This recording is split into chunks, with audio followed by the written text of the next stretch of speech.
Hello, everybody. Hi, Henry. Hi, Blue. So, Christy, my girlfriend, got me a new mic as an anniversary present, and I spent a whole bunch of time messing with the settings and getting it set up. So, please tell me if anything sounds weird or too quiet or too loud or anything like that. Because I was testing it a bunch of times, and I think I was kind of overthinking it. I'm not sure if it's okay or not. But yeah, how are y'all doing?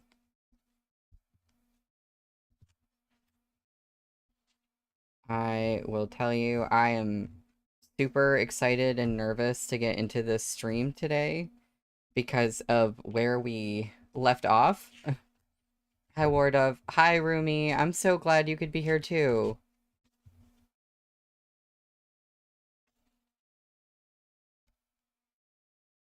Um, Rumi, are you caught up? Oh, hi, Henry. I'm so glad. That's awesome. Oh, Blue, thank you. That's good. Yes, you made it. Yeah, so we're in the midst of absolute chaos for today. Um and so I'm nervous.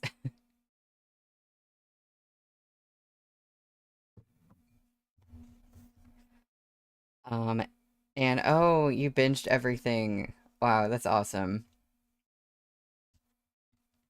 We are on page 163 for chapter 113, which is called I'll Trust You Once More. Within the Cultivation Academy, Jiang Yeshue sat at a small poplar table inlaid with spirit jade. The legs of the table curved outward, and its frame was set with precious Guaiyuan stone, flowing with abundant spiritual energy.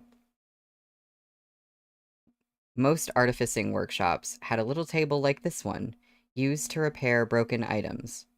Nevertheless, each artificer had a different level of skill. Some could at most repair a broken bowl, while some, like Jiang Yeshue and Murong Chuyi, could do much, much more. These techniques appeared simple, but in reality, they made high requirements of the artificers who used them. The slightest imbalance in the flow of spiritual energy could trigger irreversible consequences. Any young cultivator who wanted to become an artificer would expect repair to feature heavily in their graduation exam at the Cultivation Academy. It was said that, for his final examination, the eldest son of the most renowned artificer family of his generation, Yue Chunqing's father, Yue Juntian, restored 178 broken treasures in an astonishingly short period of time to break the Academy's century-old record. Yue Juntian loved to boast of this, and had even once tried to use it to intimidate his young brother-in-law, Murong Chuyi. The story ended with Murong Chuyi losing his temper and destroying more than 1,000 exquisite items in the Yue clan's pavilion of treasures. And then, within... Why can't I turn the page? Within a single incense time, restoring every single one before Yue Juntian's ashen face and putting a vicious dent in his brother-in-law's pride. Yue Juntian never mentioned the old glory of his graduation exam again. However, both Murong Chuyi and Yue Juntian had shattered things solely to show off their skills. Those items were carelessly broken, not intentionally destroyed. Jiang Yeshue's situation was different. Right now, he was facing a pile of history recording jade scrolls that had been ground almost to powder. Even disregarding the state they were in, the pieces were completely out of order. What do you think? No wonder the person who smashed these jade scrolls left them behind, Jiang Yeshue sighed. History recording jade scrolls are imbued with spiritual energy. Even reduced to dust, they would still be easy to trace. But after destroying them like this, I'm afraid there are no more than 3 people in all of Changhua who could restore them. Moshi was silent for a beat. My trespass into the Imperial Censorate won't remain hidden for long. I'm asking for your help. Every scroll counts. Learning anything would be preferable to ignorance. If there was some secret motive behind Gu Xiong's old case, I'd want to uncover it too, Zhang Yeshue said. But Moshi's gaze darkened. Is it impossible? It's not that.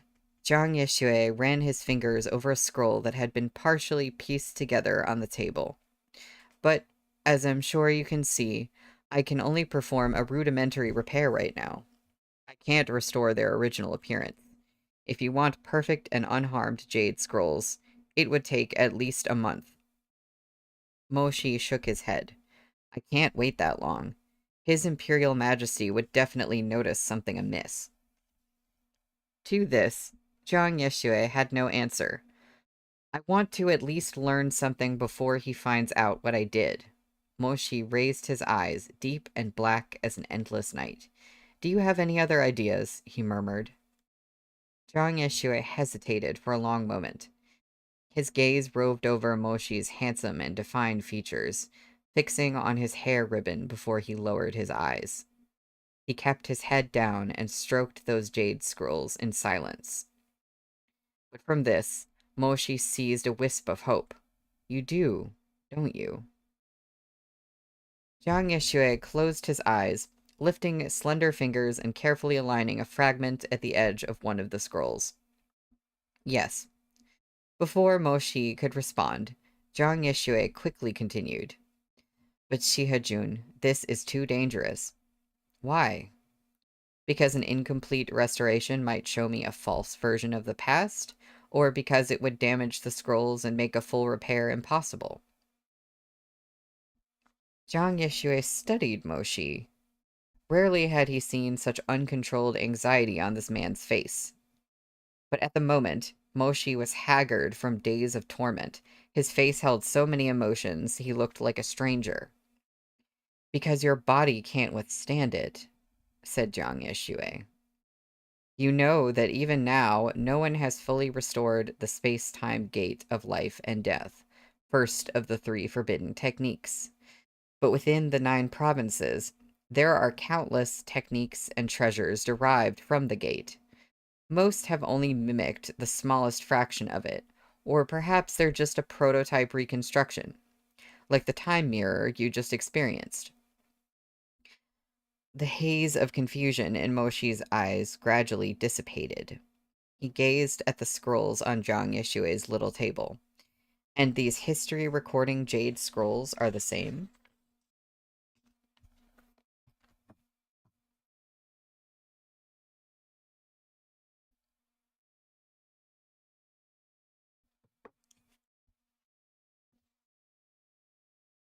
There is a lot of magic going on, Rumi. You are right. There are a lot of moments where they just drop something and I'm like, you can just do that? Excuse me? Yes, the space-time gate of life and death is the original. The time mirror is a copy, and these... He tapped the edge of the table with porcelain pale fingers. These history-recording jade scrolls operate on the same principle. Their power is limited, but these 2 originate from the space-time gate of life and death that Fuxi left behind. When it comes to this forbidden technique, the legends tell of a prophecy. Whoever opens the space-time gate of life and death is doomed to a grisly death. The time mirror and the history-recording jade scrolls don't have the power to change the past, like the gate, and they won't lay a curse on the transgressor's life, but... He paused, looking into Moshi's weary face. Every time you cross this boundary, it'll cost you your health. You already felt the effects on Bat Island. Moshi neither confirmed nor denied this. Shihajun, we've known each other half our lives. Your bloodline is pure, and your spiritual energy is unmatched. In the past, you've never shown any weakness, no matter how exhausted by battle.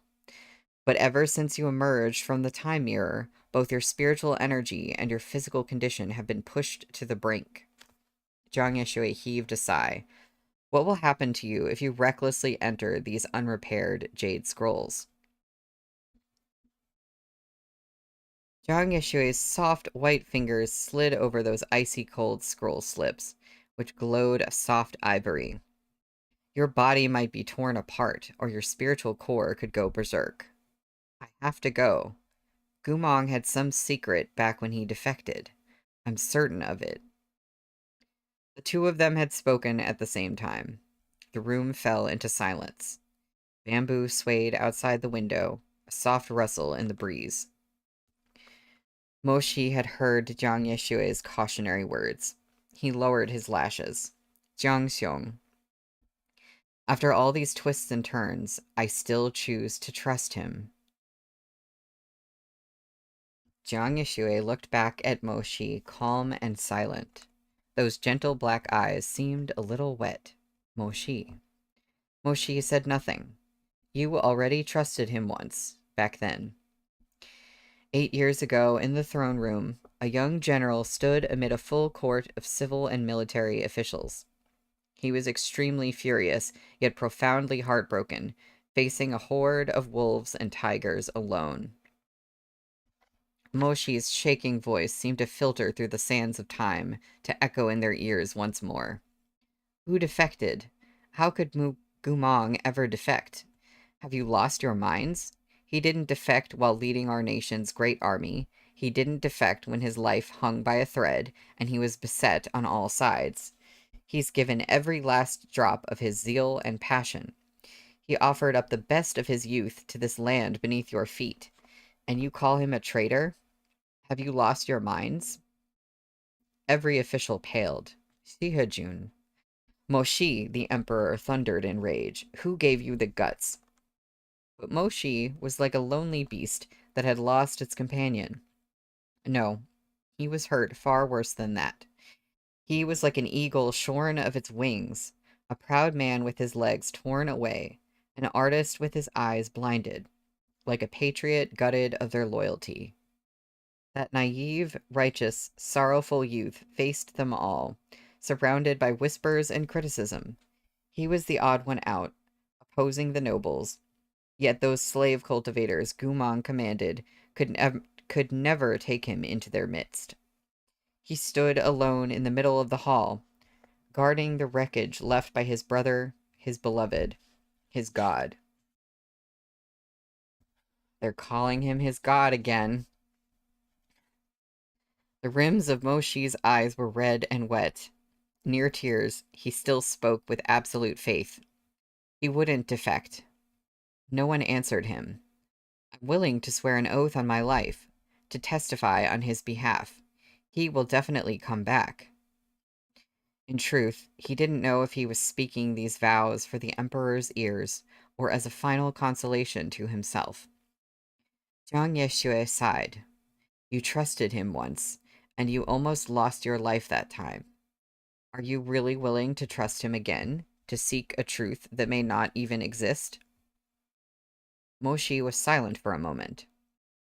That year, on the Dongting warship, I said something to him. A string of waxen tears fell from a candle, flowing into the depths of the lotus flower lamp and quietly pooling at the bottom. I said I could accept anything as long as he turned back. Moshi closed his eyes, folding his fingers against his brow. He lowered his head, his voice a whisper. As long as he turned back, it didn't matter if he killed me. Life, glory, none of it mattered to me anymore. But he didn't. He cut ties with me with that knife, then told me with the heads of thousands of soldiers that he had chosen a path of vengeance. Moshi went on. These past few years, he's killed countless cultivators of Changhua. All lives lost at his hands. When those noble sons died, their parents and kin cursed me and hated me. They said back then I had vouched for a devil. They said it was my brother who razed Chonghua's villages, who slaughtered the families of common folk. They said I was blind, that I had no conscience. Debts of blood piled up before my eyes, but still I didn't dare face him. I didn't want to fight a battle with him as an opponent.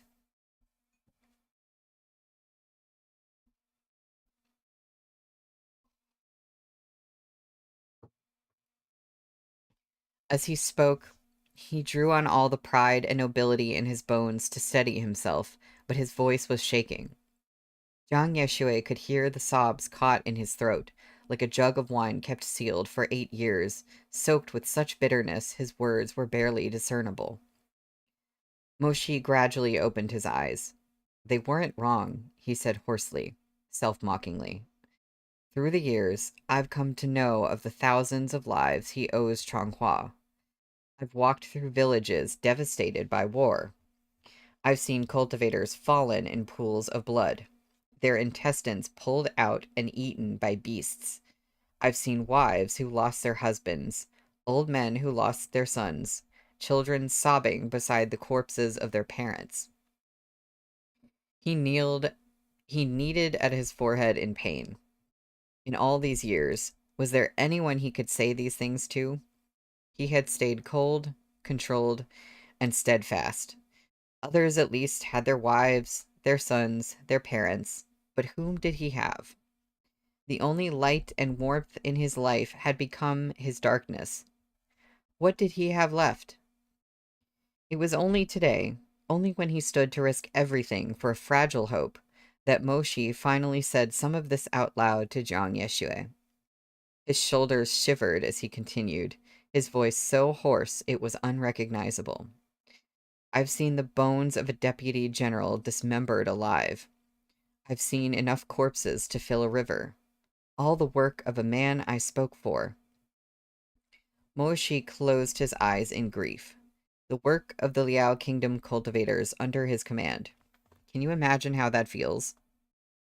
As if all those souls of the wrongfully dead were gathered round him, condemning him, cursing him, howling at him, begging him for help, demanding his life, screaming and thrashing in anguish. Your Gumong, your lighthouse, the one you admired and cherished most in your life. He killed us. Shihajun. Shihajun, the fourth in a line of loyal subjects, the son of heroes. Chonghua's guardian deity. Save us. Protect us. Please, give us justice. Take that incurable demon with his hands laved in blood to the gallows. Please, kill him. We're begging you to wash away the blood of innocents from your country. Please, please give us justice. Why aren't you doing it? Why aren't you meeting him in battle and fighting him to the death? Why aren't you resolutely donning your armor, entering the fray, and taking his life? Do you still trust him? Do you still love him?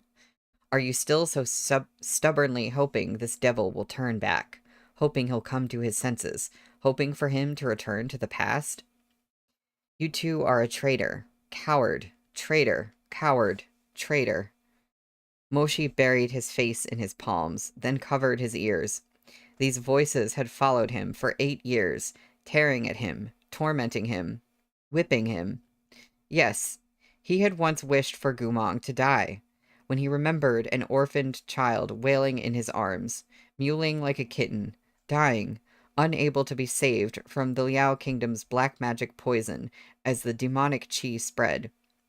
When he remembered a hoary, wizened old grandpa, leaning on his cane in a broken and deserted village beneath the bloody dusk, weeping endlessly, losing his mind, repeating the names of his children who would never come home. How could he not wish for Gumong to be executed? How could he not want the general who committed these atrocities killed? Yet even when Gumong was captured, Moshi had chosen to say nothing. He'd left it to Changhua, to the emperor, to deal with Gumong according to the law. But tears dampened his long lashes. But when he really saw him again, he discovered that his heart, which should have been tempered into steel long ago, was still made of flesh. He was selfish. He was ashamed of his selfishness. Day and night he felt an unease that kept him from sleep. He would see the child in his arms open blood-red eyes to scream and curse at him. he would see that old man's face transform into a hideous mask of fury to snarl and shout at him. Traitor. Traitor. Jiang Yeshui could hardly bear to see him like this. Mo Xiong, he murmured. Mo Shi didn't answer. He paused for a while, a despairing smile spreading across his lips. If the history recording scrolls show me the truth from back then, if I find out he really had some secret reason. He looked up, eyes glimmering as he gazed at Jiang Yeshui. Even if I died, I would be happy. At least, in this life, I didn't protect the wrong person or make the wrong judgment. We would. His composure threatened to shatter once more. Moshi closed his eyes, swallowing thickly, and fell silent. We would finally stop being a traitor and a coward. These 8 years spent drowning in a sea of blood would finally come to an end. That's the end of the chapter. We should start drinking for every time his long lashes and legs are mentioned. Yeah. Oh my gosh. Yeah, just in case you forgot that he had long lashes. Okay. So I like how where it looks like the next chapter is going to be part of this too. So it's going to be a minute before we find out what the heck is going on with, Gumong being taken by one person or another. But in the meantime, we just have pain. Um this is chapter 114, which is called Trials Begin. By the way, I was not expecting this to be like a jump into the scroll. I should have expected that, but I really just thought it was going to be like, Zhang Yeshui, can you put them together? Like, put the pieces together? No, we have to do something far more complicated. And risky, of course. A broken jade scroll was spread out on the table, emitting a weak glow. It gave the impression of someone on the verge of death toppled over in the snow, waiting to see if anyone would hear the last wisp of truth issue from their dying lips. Shihajun, I'll warn you one last time, said Zhang Yeshui. I need you to fully understand this before you make a decision. The history recording jade scrolls are not like the ancient godly mirror. In the end, they're only a common item. If you insist on prying into their contents, they will require your flesh, blood, and spiritual energy to fill in the cracks. You can still choose to wait. His Imperial Majesty might not discover you were the one who took the scrolls within the month.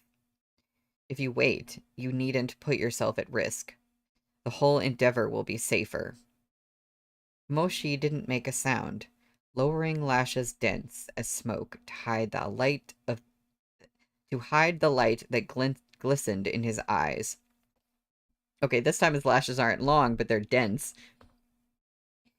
8 years ago, as he watched Gumong fall into dissolution, he had chosen to wait. He had waited for Gumong to pull himself together, waited for time to slowly heal his wounds. But what had that gotten him? Time could not make a collapsed pillar stand tall once more. Its passage would only make broken ruins of what had been a majestic building. I've already made him wait too long, Moshi said. Jiang Yeshui looked at him, silent. Qingshu, please begin. In the hall of Shihe Manor, Zhou He had one hand on the dagger Lie Ying at his waist, and the other tucked behind his back. Beside him, Gumong was restrained by a handful of Sishu Terrace attendants. Zhou He's gaze swept over the anxious crowd from Shihe Manor, past housekeeper Li, with his forehead sheened in sweat, and Murong Lian's glowering brows. A small and icy smile played over Zhou He's lips. No need to send us off. I'll see myself out. He readied himself to take Gumong away. A Shichen had passed. There was no news from Moshi. and Zhou He had an imperial edict that named Sishu Terrace as the organization with priority access to Gumong for any experimentation. It was ironclad. Even Murong Lian couldn't snatch Gumong from him. Elder Zhou, Housekeeper Li was seized by an 11th hour desperation. Won't you stay a little longer and have a cup of tea? Siha Manor has Yao Qi flying leaves from a 30-year-old mother plant on the immortal Penglai Island. It was gifted to my lord by the late emperor on the appointment of his title. Housekeeper Li's words weren't without thought. Zhou He was a tea aficionado. In a necessary contrast with Sishu Terrace's gory day-to-day affairs, it was said that Zhou He's second favorite hobby, after digging through people's brains, was tasting tea. Every year the auction house had first-class tea leaves. Zhou He would send someone to bid for them without fail. This was known to all of Changhua. As expected, Zhou He's pupils contracted slightly at the words Yao Chi flying leaves. Housekeeper Li wasted no time turning up the charm. This tea has been put away for more than 10 years. We don't bring it out for ordinary guests. Only connoisseurs like Elder Zhou are worthy of drinking it. Zhou He's hand caressed Lie Ying's hilt, as if torn between the joy of gouging out brains and the pleasures of tasting tea. But such commonplace pursuits were, after all, no match for deranged fixation. Zhou He pursed his lips, jerking his chin toward his subordinates. There's no need. Take him away. Yes. Housekeeper Li looked like a dog who had failed to protect the house, terrified of his owner's punishment for letting a thief in. He gripped the door frame as though on the verge of fainting. The attendants had just about shoved Gumong into Sishu Terrace's waiting carriage when Murong Lian spoke up. Wait a minute. Zhou He glared at him. Wang Shujun, you've seen the Imperial Edict. What more do you have to say? Is it weird that I feel like I'm counting on Murong Lian to, save the day here? I don't like being put in this position. With an impatient puff on his pipe, Murong Lian said, Take him then. But let's be clear, you can't have too much fun with him. I'm waiting to put the specimen to use, too.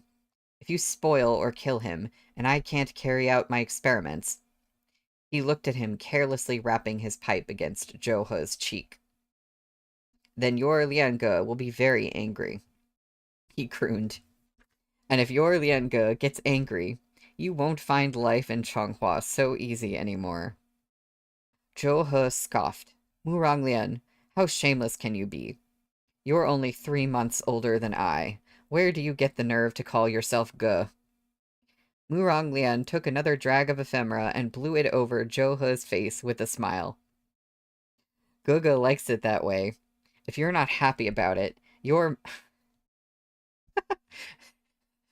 mom can shove you back in and birth you again. If you were 3 months older than me, I'd call you Ge too. You.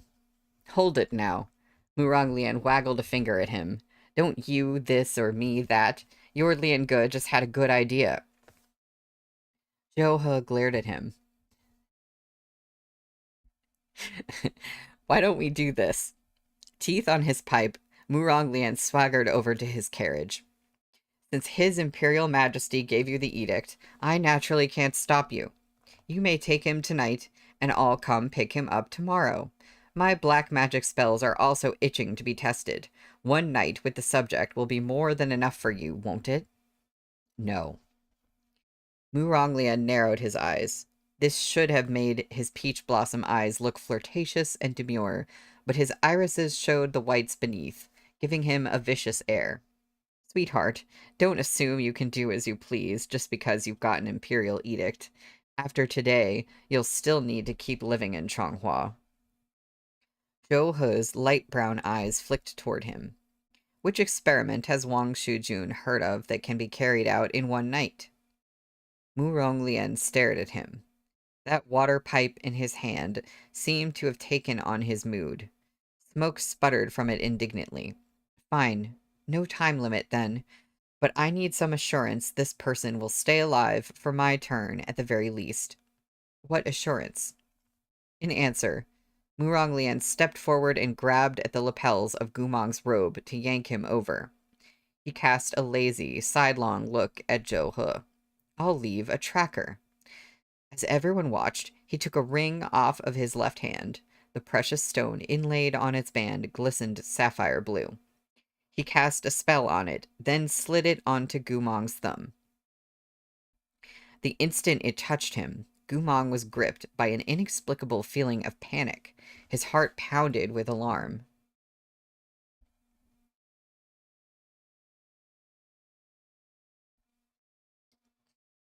Yeah, I agree. I think he is. I don't know why, but I think he is. It's essentially no different from the tracking incantation Fireball laid on you before.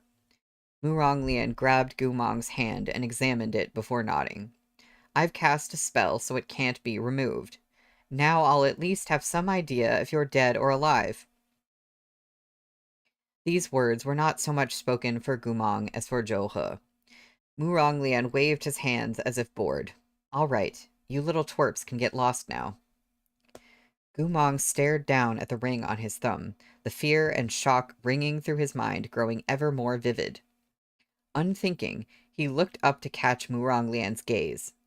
But Muronglian had already turned around, taking a long drag on his pipe and exhaling fragrant smoke.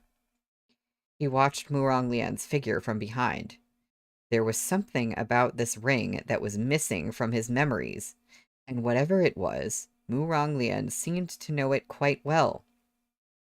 But even without his memories, Gumong knew Muronglian. He didn't expect this man to tell him anything. And yet, as he stroked the blue stone of the ring, an uncontrollable feeling of familiarity assailed him. Gumong felt a bizarre conviction. This ring should have belonged to him from the start. It should always be wherever he was. Why would he have such a thought? What memories were linked to this ring? Zhou He left. Muronglian stayed where he was, gazing out at the starry night as he slowly finished a pipe full of ephemera. After using such a strong hallucinogenic, it was as if his face had been immersed in spring water. A dreamy pleasure showed on his features, yet there seemed to be some warped emotion suppressed beneath. Only after a final exhale did that emotion disperse with the smoke, gradually disappearing. Li Wei. Does Wang Shujun have any orders? Back to the lights of the manor, Muronglian stood a while longer, face upturned to the endless night sky. The wooden hairpin keeping his hair knot in place was utterly at odds with his ostentatious gilt robes. After several moments, Muronglian at last turned, his gaze shadowed. Is Moshi dead? Huh? It's been a full shichen, and you still haven't found him. Is he dead, or are you Shiha Manor people a bunch of useless insects? Li Wei hastily came to the defense of his lord and Shiha Manor, sounding chagrined. Wang Shujun, you can't say it like that. You saw how it was. We've sent near 100 messenger butterflies, but not a single one found the Lord. Our Lord is an important member of the Bureau of Military Affairs. If he's in his office, the messenger butterflies can't pass the barrier, and we can't possibly go look for him in the palace. He wasn't wrong, but Muronglian's mood didn't improve in the slightest. Biting down on his pipe, he turned and began to pace. Other than the palace, where in the capital are messenger butterflies unable to enter? Li Wei was shocked. Wang Shujun doesn't know? What use does this lord have of this kind of worthless knowledge? Does this lord send his own messages? Muronglian snapped. Tell me. Yes, Li Wei replied hastily. Other than the palace, messenger butterflies can't reach the prison, the Jiang residence, Murong Chuyi's artificer workshop. He named more than 20 places. Toward the end, Li Wei's voice sank to a murmur, and he snuck a glance at Muronglian. What are you looking at me for? Li Wei braced himself, and the entertainment hall and brothel Wang Shujun runs. Murong Lian glared at him, waiting for him to finish. And the Cultivation Academy. Send people to all those places to look for Fireball, Murong Lian ordered. Right now. Go. I forgot he calls Moshi Fireball. Right, yeah, that's Moshi. He said Fireball before, and I was like, what are we talking about? That's right. At this rate, we'll be searching till tomorrow morning. But when he met Murong Lian's eyes, Li Wei shrank back. Wait, we'll go right away. After handing out instructions, Murong Lian cocked his head in thought, running through those 20-odd locations again. At last, he turned to his own attendants. We're leaving. Does my lord plan to return to Wangshu Manor? No. Murong Lian stepped onto a cushioned stool to enter the carriage, voice cold. First to the prison, then to the Cultivation Academy. It might not be convenient for them to go to these places. I'll go. Princess Fireball! Add Pitbull's Fireball to the Moshi playlist. An hour later, Zhang Yixue sat in a rosewood official's chair, his slender fingers folded over his knees. He stared fixedly at Moshi, slumped unconscious beside the history-recording jade scrolls. The lights in the room were dim. Red spiritual energy flowed ceaselessly from Moshi's heart, enveloping the broken jade scrolls. They appeared more whole than before. His spiritual energy had bounded broken edges and filled in the jagged gaps. Zhang Yixue lifted a hand to look at the water clock in his palm.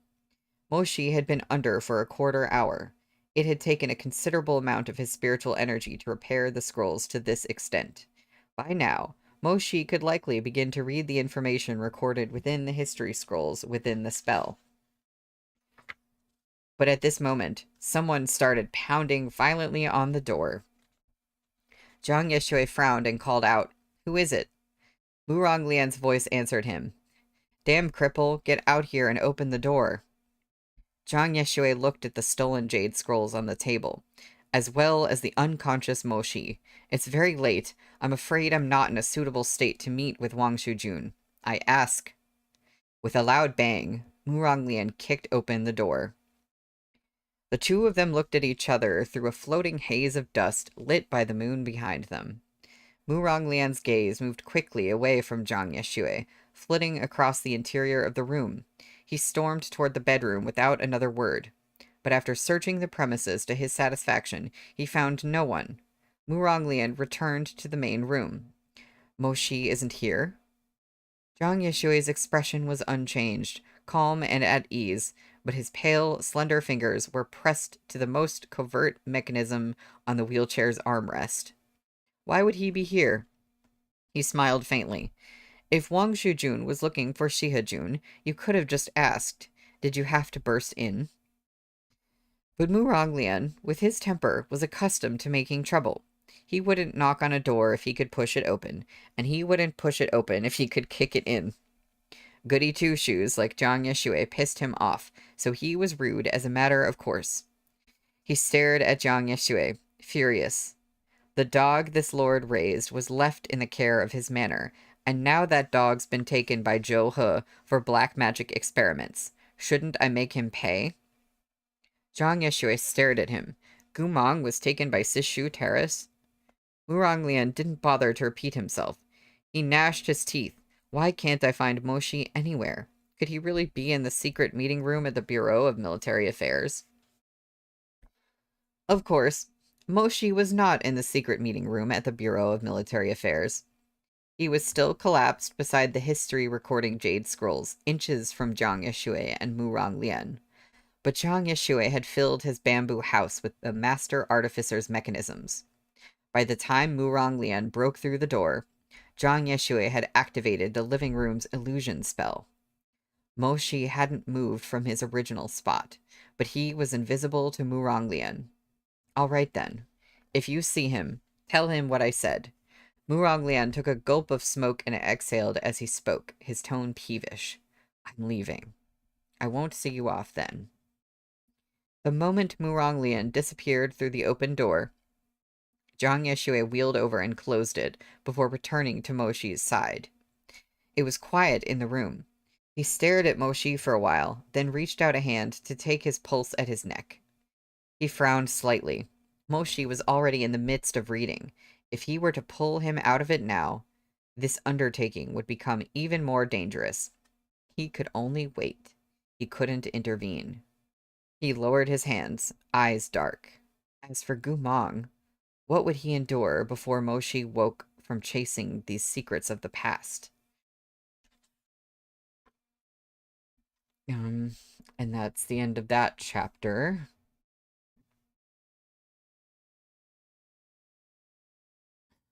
Blue. He's a bit like that rabid chihuahua that you want to throw away and keep it at the same time. I feel that. Yeah, and Murong Lian, if he could have just been a little bit earlier.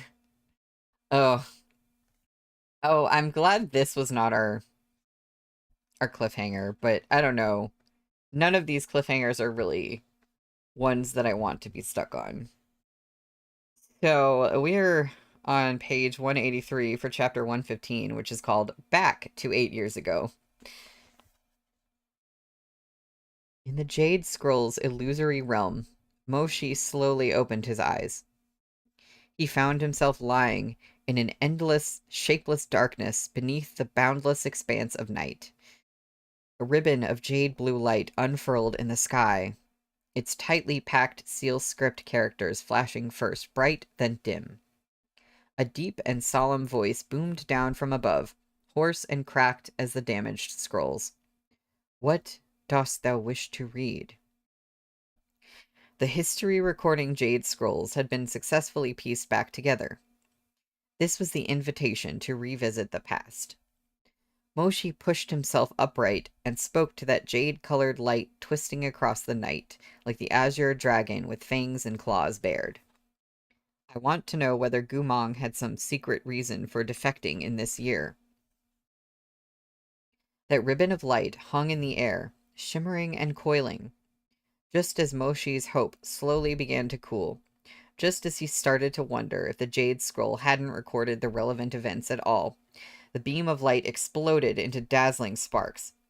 Innumerable flashing seal script characters gathered in the shape of a massive illusory dragon. It had slender eyes and a long mouth, its whiskers and mane flying. We get art of the dragon. Oh my gosh!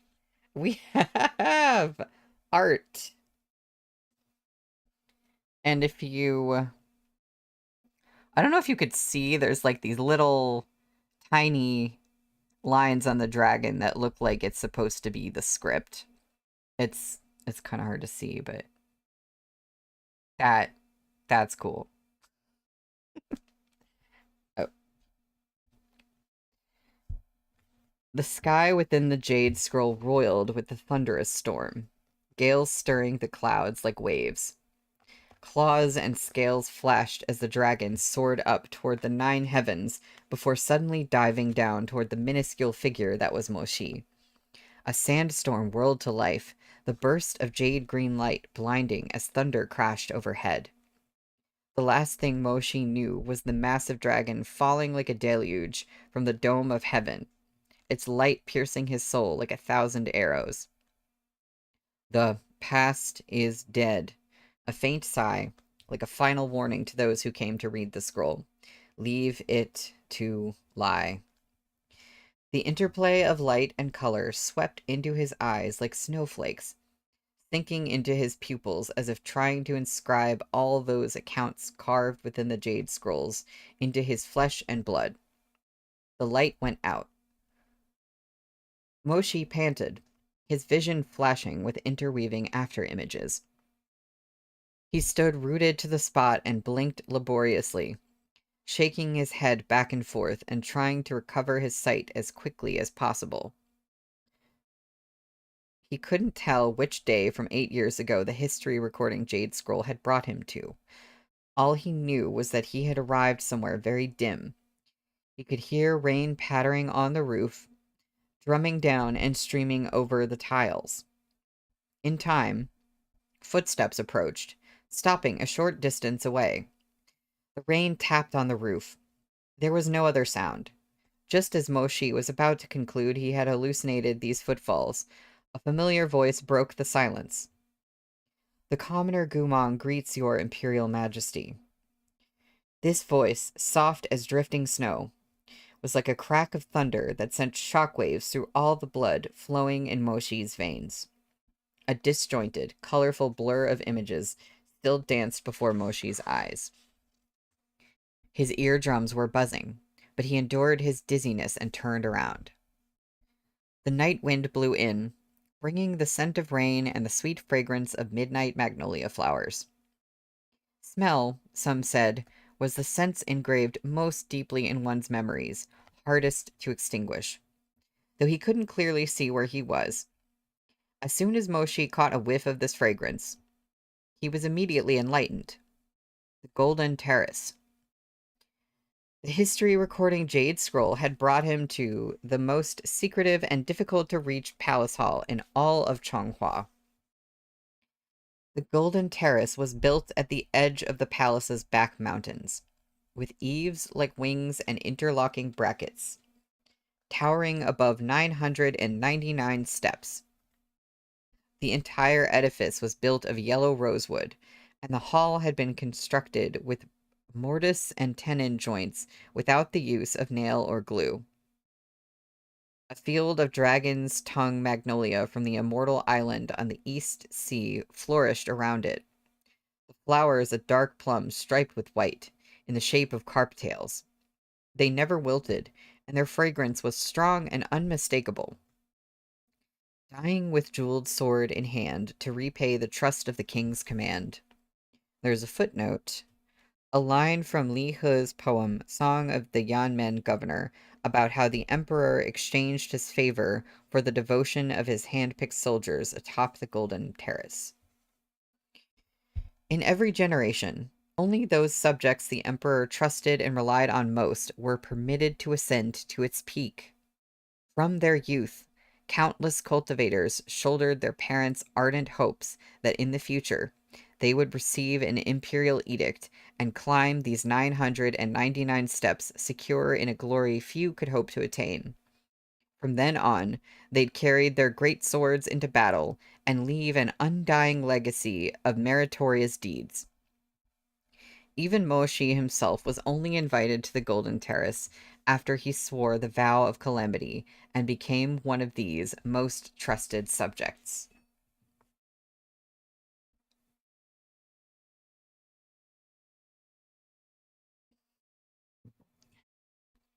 Never could he have expected that the first place the Jade Scroll brought him would be the Golden Terrace. Yet what was more astonishing was that the Emperor had once summoned Gumong here. He had no time for further thought before he heard the Emperor say, "General Gu, you've come at last." The bright spots dancing across Moshi's vision were no longer as blinding as before. He closed his eyes and clenched his jaw. By the time he opened them again, he could finally see what lay in front of him. It was a stormy night, the exact hour impossible to discern.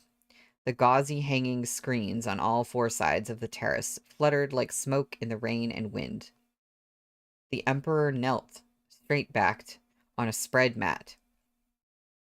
Beside him were lacquer railings carved with motifs of dragons and clouds, and a half-drawn bamboo screen. Outside, the rain flooded down in torrents. Jade droplets splashed into the room, but the Emperor paid them no mind. He turned from the distant, storm-shrouded mountains and looked through the hazy candlelight toward the entrance of the hall. Moshi's gaze followed his. Once again, he saw the Gumong of 8 years ago, whom he'd glimpsed in the time mirror. But the Gumong in this history-recording Jade Scroll seemed somehow colder. As a clap of thunder broke the skies, a flash of lightning illuminated Gumong's face, stark and sinister. "General Gu, come in." Gumong pressed his lips into a tight line. He held a folded oil paper umbrella, dripping with rainwater. There were no servants on the golden terrace, so Gumong leaned it against a pillar and strode slowly onto the terrace, bringing the cold night with him. Sir, the Emperor gestured at the low table. We've been waiting up for you, and now you're finally here.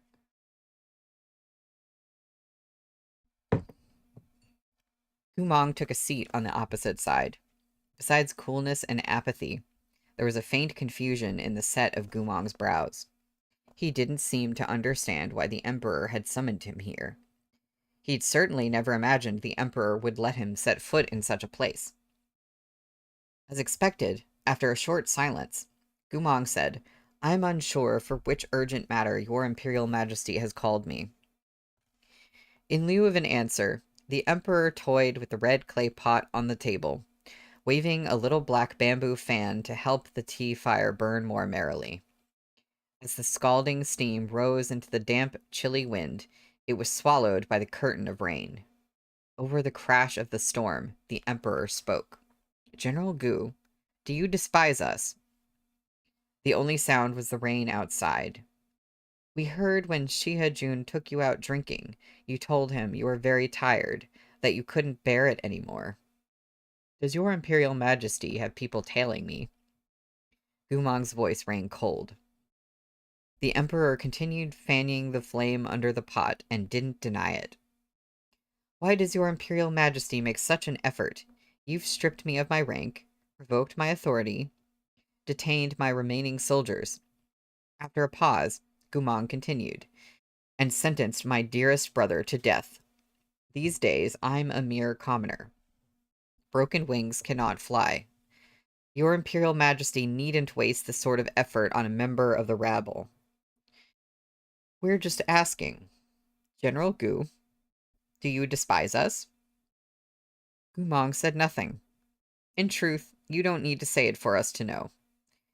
You've fought wholeheartedly for the nation for so long, in so many battles. But now you have nothing left aside from yourself. We took it all from you, even when you begged us for gravestones for your brothers in front of the full court of civil and military officials. You received only mockery and derision." The Emperor laughed softly. General Gu likely would have If you could, General Gu likely would have cracked our bones for soup long ago. "Did your Imperial Majesty invite me here today just to chat?" asked Gumong.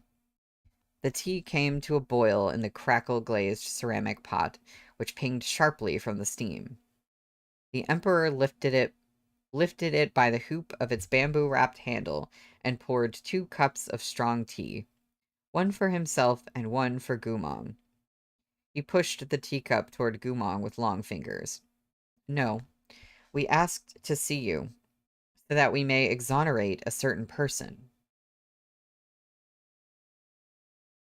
Like a frozen lake splitting, the icy mask Gumong wore cracked to reveal human emotion. He looked up. Gumong's lips trembled as he stared into the Emperor's eyes. After a long moment, one word stumbled from his mouth. "Who?" Outside the curtain screen, lightning flashed. Pale light washed the sky and the mountains, reflecting in the eyes of the two staring at each other over candlelight. The Emperor said, "Just who you're thinking of. Lu Jianxing." Thunder cleaved the skies with a boom. That earth-shaking crash seemed to pierce the heavens like a sharp sword, the lingering rumbles puncturing the pavilion's roof to stab right into Moshi's heart. Cold entered his bones like waves overflowing, rushing up his spine. Lu Jianxing had been falsely accused? And more importantly, the Emperor knew of it? Rain slanted in the fierce winds, extinguishing several candle lamps. The light on the golden terrace dimmed. But even like this, Moshi could see Gumong's face, terrifyingly pale. It was obvious Moshi wasn't the only one shocked by this news. Gumong was nailed to his seat, his eyes wide and blank. Only after a long while did he speak like a puppet receiving the breath of life. He paused with every syllable, his words halting. What did you say? Liu Jianxing was falsely accused. Your brother was the victim of another's plot. Gumong looked as pale as a corpse. Wind wind buffeted the burning candelabras on the high terrace, and the flickering light of the candles danced across his colorless face. Rain drummed down around them. A moth had hidden beneath the eaves to escape the monstrous claws of the downpour, never knowing its grave awaited it on the terrace. Sorry, I cannot speak. It fluttered around the hungry flame, as if about to dart into its fatal light at any moment. Only after a long interval did Gumong speak. Is your Imperial Majesty joking? We knew you would react like this. The Emperor pushed the teacup toward Gumong's hand again. Drink it. It'll get cold if you don't. This is Peach Blossom Spring's immortal tea left behind by Imperial Grandfather. There are only 5 small bricks of it in total. Imperial Grandfather opened one to present to the Grand Chancellor at his appointment ceremony as a show of respect. This second we offer you today. By now, Gumong's shock had yielded to fury and terror. He was like an animal spun cruelly round and round, dizzied by the carrot and the stick. What this man before him planned to do, what schemes he had in store for him, whether what came next would be honey candy or a whipping, Gumong knew none of it. He surged to his feet, chest heaving, and stared down at Chonghua's most respected, most powerful figure. What does your Imperial Majesty mean by this?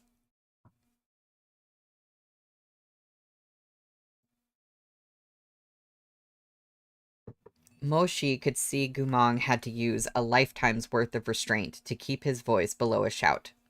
But Gumong's hands were shaking, and his nails sank deep into his palms. The Emperor picked up the teacup, looking indifferently at Gumong.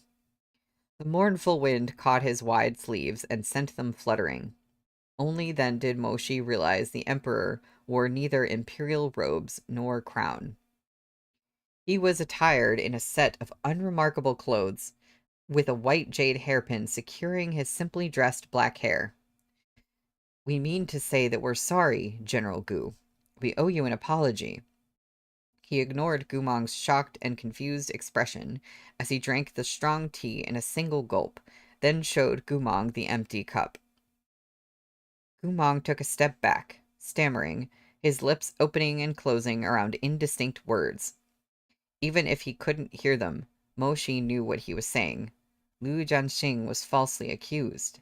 Liu Jianxing was falsely accused.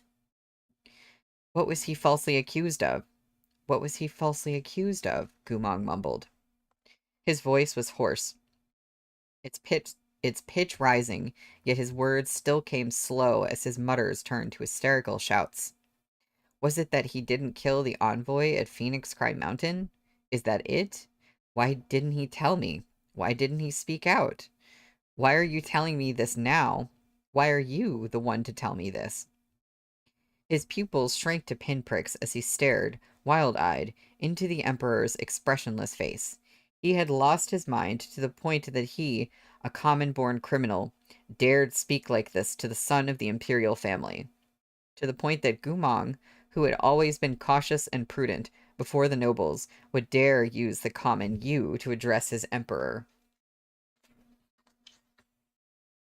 As for the Emperor, he slowly looked up. He had always been ruthless and paranoid, but he didn't berate Gumong for his discourtesy. No. At the Battle of Phoenix Cry Mountain, Liu Jianxing was indeed the one who executed the envoy. No one framed him. No one coerced him. However, looking at Gumong's shaking figure, the Emperor paused. He produced a white chess piece streaked with scarlet blood and placed it gently on the table. Someone possessed him, and he became their unwitting pawn. The Emperor drew back from the table as he murmured, General Gu has dabbled in forbidden techniques. Take a look. Do you recognize this white chess piece? That's the end of the chapter. Yeah, I'm really glad. Who knows? It might be even better if I had like finished Arha already, or at least was caught up to where the you know Seven Seas volumes are. But either way, just having read any Arha is like it just makes this great. It's like, oh, this again.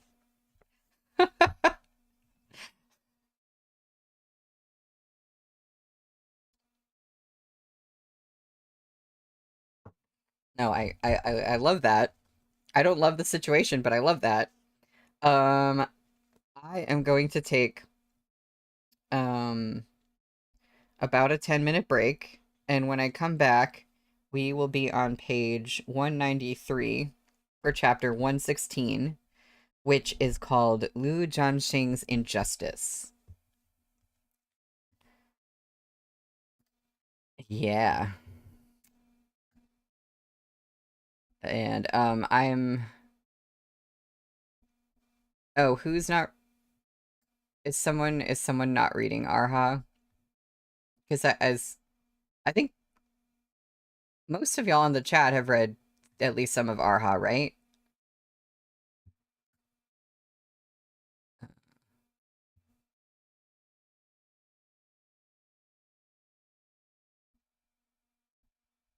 But yeah, it would definitely be weird to like read this first and then read Arha. I don't know. I guess it would be kind of the same experience.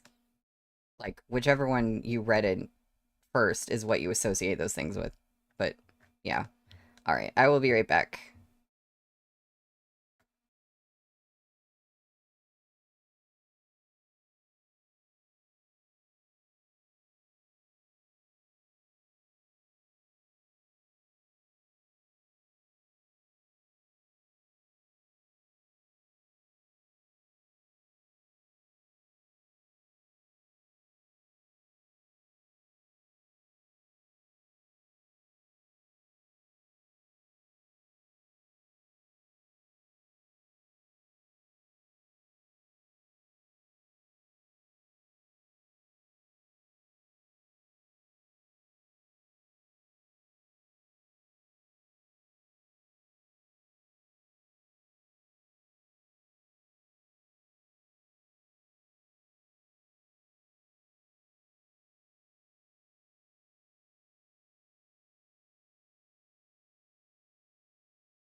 And I am back.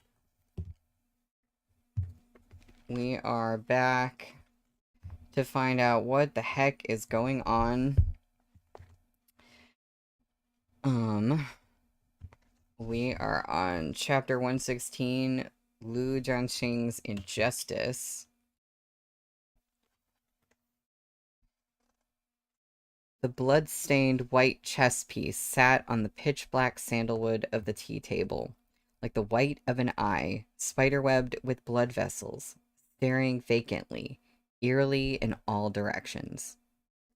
That is a sentence. Gumong squashed the emotions that threatened to overwhelm him and picked up the chess piece. At first, he noticed nothing strange about it, but after a moment's examination, his pupils contracted, and he looked up in astonishment. Zhenlong chess formation? General Gu has learned much from his dealings with the Liao Kingdom. It took Sishu Terrace 3 full days to recognize this technique, but General Gu can tell at a glance. You are correct. This is one of the 3 great forbidden techniques, the Zhenlong chess formation. The Zhenlong chess formation was a bloody magic passed down since ancient times. Its caster could refine black and white chess pieces from their own spiritual energy and use them to control any living thing in the world, be it a beast of the field or a bird of the air, a human, monster, immortal, or demon. As long as they were implanted with the chess piece, they would become puppets that carried out the wielder's bidding. But this sort of forbidden technique had a significant restriction. The spellcaster's cultivation level had to be extremely high. It cost terrific amounts of spiritual energy to refine a single chess piece. Those who weren't at the level of a grandmaster couldn't begin to attempt it. Even so, among the 3 forbidden techniques, the Zhenlong chess formation left the clearest trail. Compared to the rebirth technique, with its hundreds of differing tales, and the near-mythical space-time gate of life and death, the bloody storms stirred up by the Zhenlong chess formation had repeatedly stained the history of the cultivation world. Countless ambitious tyrants had scrabbled madly through the land to collect scraps of scrolls about this magic.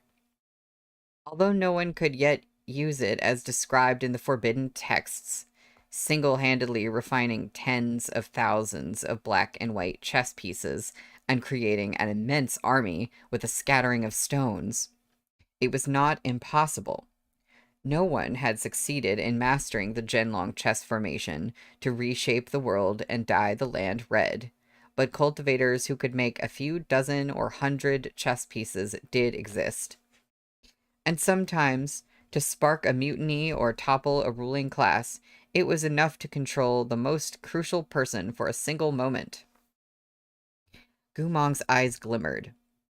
A white Zhenlong chess piece, he mumbled, repeating the words with trembling lips. So Lu Jianxing was under control of the white chess piece? Yes. The word was faint, barely discernible, but it seemed to reignite the glow that had gone out in Gumong. Does your Imperial Majesty tell me these things so I can redress Jianxing's injustice? He cried. I'll do anything. General Gu. The Emperor cut him off, pouring another cup of tea. Calm yourself. Sit. But trust us. We brought you here to tell you the truth in person. We will certainly not let Subject Lu endure injustice for nothing. His words were ingeniously crafted. What did it mean to not let Subject Lu endure injustice for nothing? At first, it sounded like he meant to exonerate Lu Jianxing. But with a moment's thought, there was another possibility. He would ensure the injustice done to Lu Jianxing was for a worthy cause, so that this deputy general's sacrifice would not be in vain. A worthy sacrifice was also not for nothing. But how could Gumong in his current state detect any cunning meaning in the Emperor's words? He blinked teary eyes, gazing into the Emperor's sincere face. In the end, he lowered his head and sat back down. How easy it was to set alight this bundle of firewood named Gumong. A moment ago, he was icy and cold, as if he would never trust or serve anyone again. All it took was the tiniest spark for him to once more offer all he had to the Emperor. Moshi closed his eyes, lashes fluttering.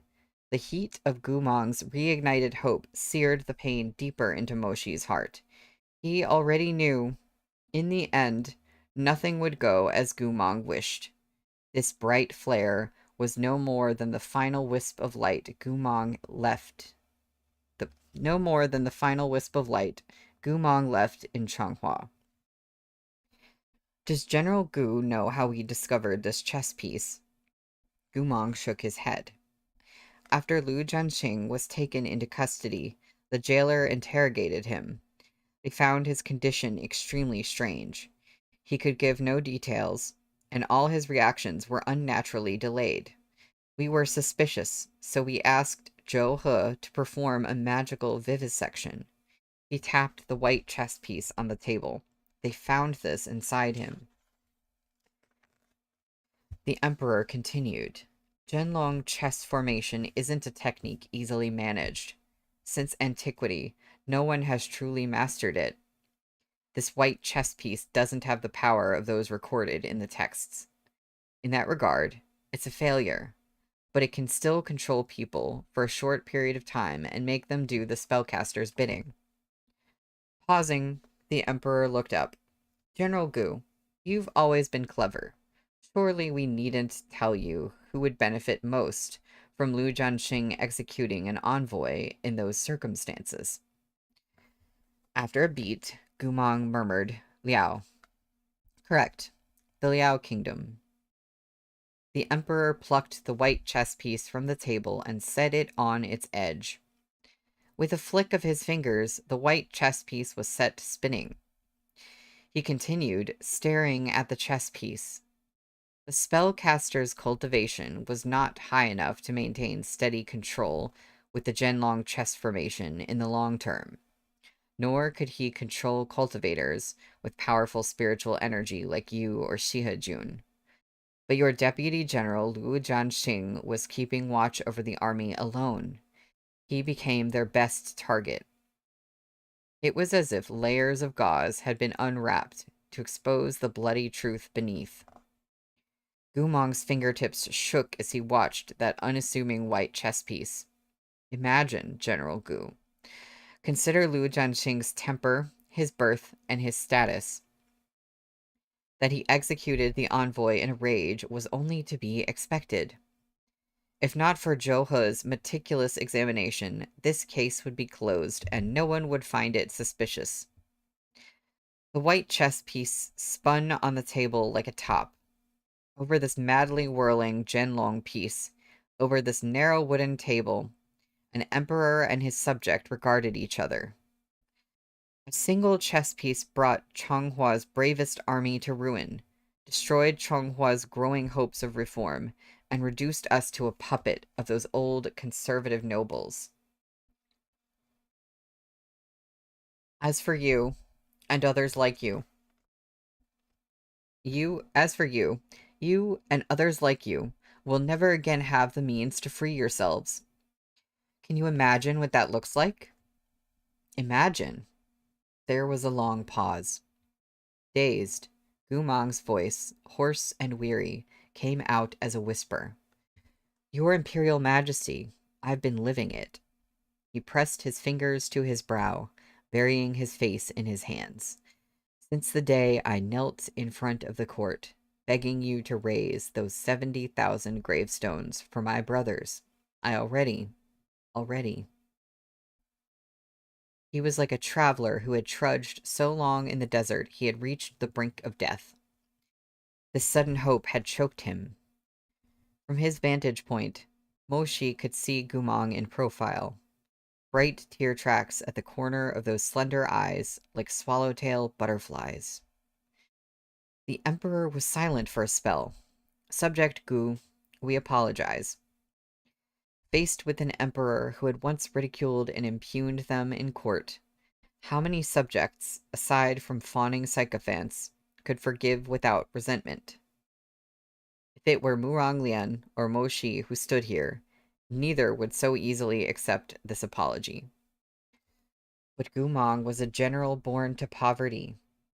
Others could be aloof and heroic and bold, but him? He had too often smilingly pestered noble masters for his soldiers' pay. He had shamelessly attempted to cozy up to the other commanders as he could. It wasn't as though he was really so pathetic as to happily turn the other cheek when others slapped him. It was because he had no choice. He only had so much. He was responsible for the lives and dignity of his 100,000 comrades. His pockets were empty, and he had no powerful backer. All he could pitifully offer up were his smiles. He could nod his head and bend his neck. What other option did he have? Gumong swiped his thumbs across his lashes and looked up. The remaining candles flickered in the wind. Moshi could see his tears hadn't dried, yet he still strove to smile. It was a smile utterly shattered, yet also surpassingly strong. "It's nothing," Gumong said. "Elder Joe hadn't discovered the Genlong chess piece at the time, and your Imperial Majesty didn't know the truth. Your Imperial Majesty's reprimand was justified." As he spoke again, he carefully watched the Emperor's face, eyes bright with tears. "Dare I ask, how does your Imperial Majesty plan to reverse Lu Jianxing's sentence?" But the Emperor said nothing.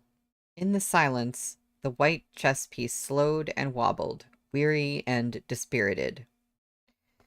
Outside, lightning flashed again. In its harsh light, the distant mountains looked like demons burst from the bowels of the earth. Thunder shook the skies, and the rain was like a waterfall tumbling down into the mortal world. The Emperor said, "General Gu, we're afraid that won't be possible." Gumong's eyes were wide in the thunder and lightning. The white chess piece on the table finally exhausted itself. Struggling with the last of its momentum, it wheeled a few more pathetic circles before falling down and lying still. Everything returned to silence. It was as if the river god Feng Yi was churning in the depths, towering waves about to break the water's surface. The gleam of scale-clad justice so close to rising from the abyss. But the wind stilled and the water calmed. The river god sank back into the deep, cold waters, leaving those on the shore empty-handed and hopeless. What? Gumong tasted bitterness in his throat. The Emperor didn't answer directly. Does General Gu know how Subject Lu fares inside the prison? Even now, he thinks executing the envoy at Phoenix Cry Mountain was a deed he did in a moment of impulse. He regrets it terribly. Zhou He said throughout the interrogation he kept asking to see you. He wanted to personally apologize for his recklessness. Gumong closed his eyes. The hands fallen by his side twisted into fists, and the tendons by his temples protruded, his expression tortured. The Emperor stroked that pale white chess piece, caressing it with a fingertip. Subject Lu doesn't know that those controlled by the white chess piece will do anything. They might commit any atrocity, whether it was murder, betrayal, or rape. They will believe they wanted to do it. He's no more than an innocent victim, the knife in the killer's hand. But he thinks he is the murderer. Gumong stood up. He couldn't hold back, his voice shaking.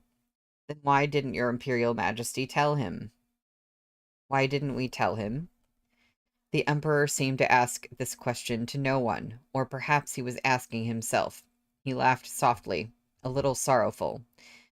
Because we have a guilty conscience. He turned to look out at the vast curtain of rain. It was a desolate sight, but his voice was bleaker still. We don't know how to face him, the Emperor murmured. He isn't a rebellious subject. He is only a general who faced torment for Chonghua. Our heart is also made of flesh. We don't have the nerve to see him. He paused. Do you think we don't wish to exonerate him? That we aren't willing to clear your reputations and give you justice? You're wrong. What ruler under the heavens would wish to disappoint his important subjects like this? The Emperor rose and walked to the edge of the golden terrace, which seemed to waver in the wind and rain. Hands behind his back, he gazed into the endless night. He sighed. General Gu, there's something you wouldn't believe, even if we told you on our knees. The Emperor seemed to hesitate before speaking again. In our eyes, your army is the most precious treasure we inherited from our imperial father. Regardless of what was offered in exchange, no matter how rich the land, how beautiful the woman, we would not have given you up. We never wanted to lose you all.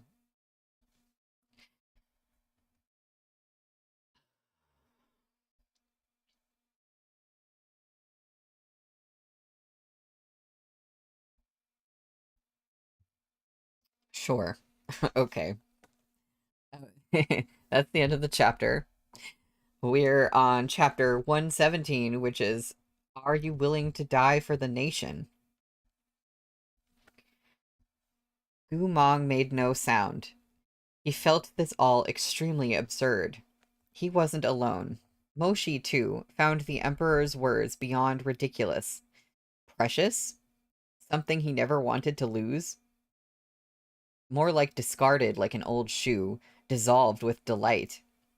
It would be more accurate to say Gumong's army was a thorn in the Emperor's side. A treasure? Who would believe it? At Gumong's silence, the Emperor turned. General Gu, what kind of person do you think we are? Gumong's lips parted, but almost immediately, he pressed them tightly together again. You don't have to say it, we know. All of you people think Imperial Father was a virtuous ruler, willing to give cultivators of slave birth a chance to distinguish themselves. In your eyes, the former emperor made great strides and enacted lasting change. And we? The emperor smiled. We're a stickler for tradition, stubborn and inflexible. He looked at the deluge of water streaming from the eaves. But have any of you stood in our position and considered our circumstances? The Emperor murmured, We have no other choice. General Gu, as a slave on the path to where you stand today, you met with every kind of criticism and countless hardships. We've witnessed them all. What we felt most deeply wasn't admiration or pity, but a powerful sympathy. Your path and mine are equally hard to walk. We are both destined to bear the burden of endless curses and condemnation. Gumong said nothing. No, in truth, we are less fortunate than you. At least you have a Shihajun you can trust wholeheartedly, and an army of brave and loyal warriors devoted to you. What do we have? Mengzi, Yanping, or Murong Lian? The emperor chuckled, mocking himself. In this vast imperial city, we have so many relatives, from side branches to direct descendants, but every one of them bears us ill will. Do you know why? Gumong shook his head. Because the path we took to the throne ran red with the blood of our brothers. As he spoke, he turned his face to the inky sky. Let us share a rumor. No, better to say a forbidden tale. But tongues will wag. We think General Gu may have heard the story before. When Gumong said nothing, the Emperor took a breath and began. This happened long ago when we were born. Everyone knows we're the eldest D son of the imperial family and should have been heir apparent. But there has been a precedent of deposing the D son in Chonghua. Before one formally ascends the throne, anything can happen. When we were a month old, our mother secretly went to an oracle, who divined a star chart. The array showed great peril, and the oracle predicted we would suffer calamity in our life. It was written in the palaces of our Ziwei star birth chart that we were destined for strife among siblings, unlikely to live harmoniously with our brothers. This star chart deeply troubled my mother, and she fell ill for many months. After she regained her health, the emperor paused and closed his eyes. From then on, none of the male infants born in the imperial harem lived to see their first year. Moshi knew the emperor spoke true.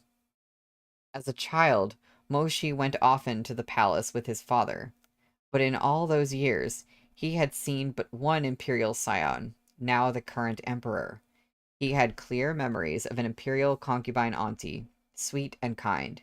She liked making pastries and desserts, and every time he visited, she would give him a few boxes of them to take home.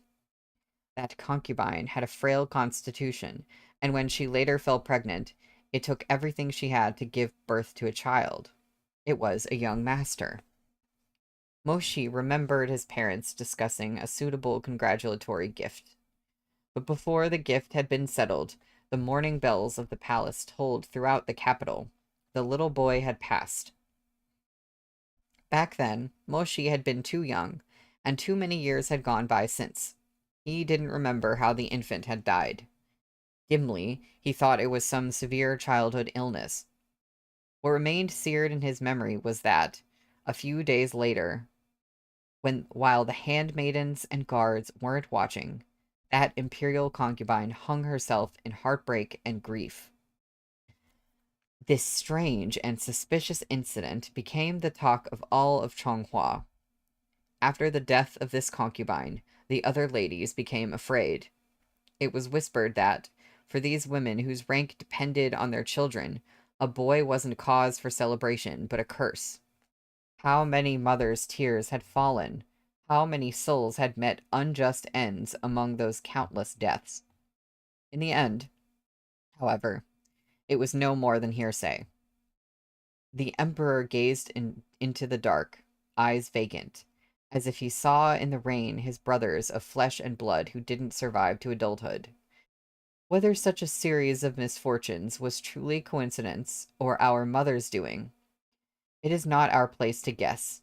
Regardless of the truth, everyone presumes we walked a blood-stained path to the throne.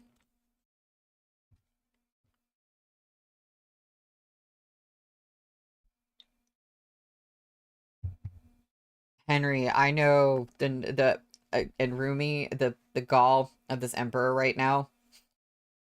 I, I'm trying not to laugh like when he says stuff like that. Who among all the concubines of the late emperor would hope to see us succeed? Of all their families and all their relatives, which would truly take our side? They've never accepted us or treated us with sincerity in the first place.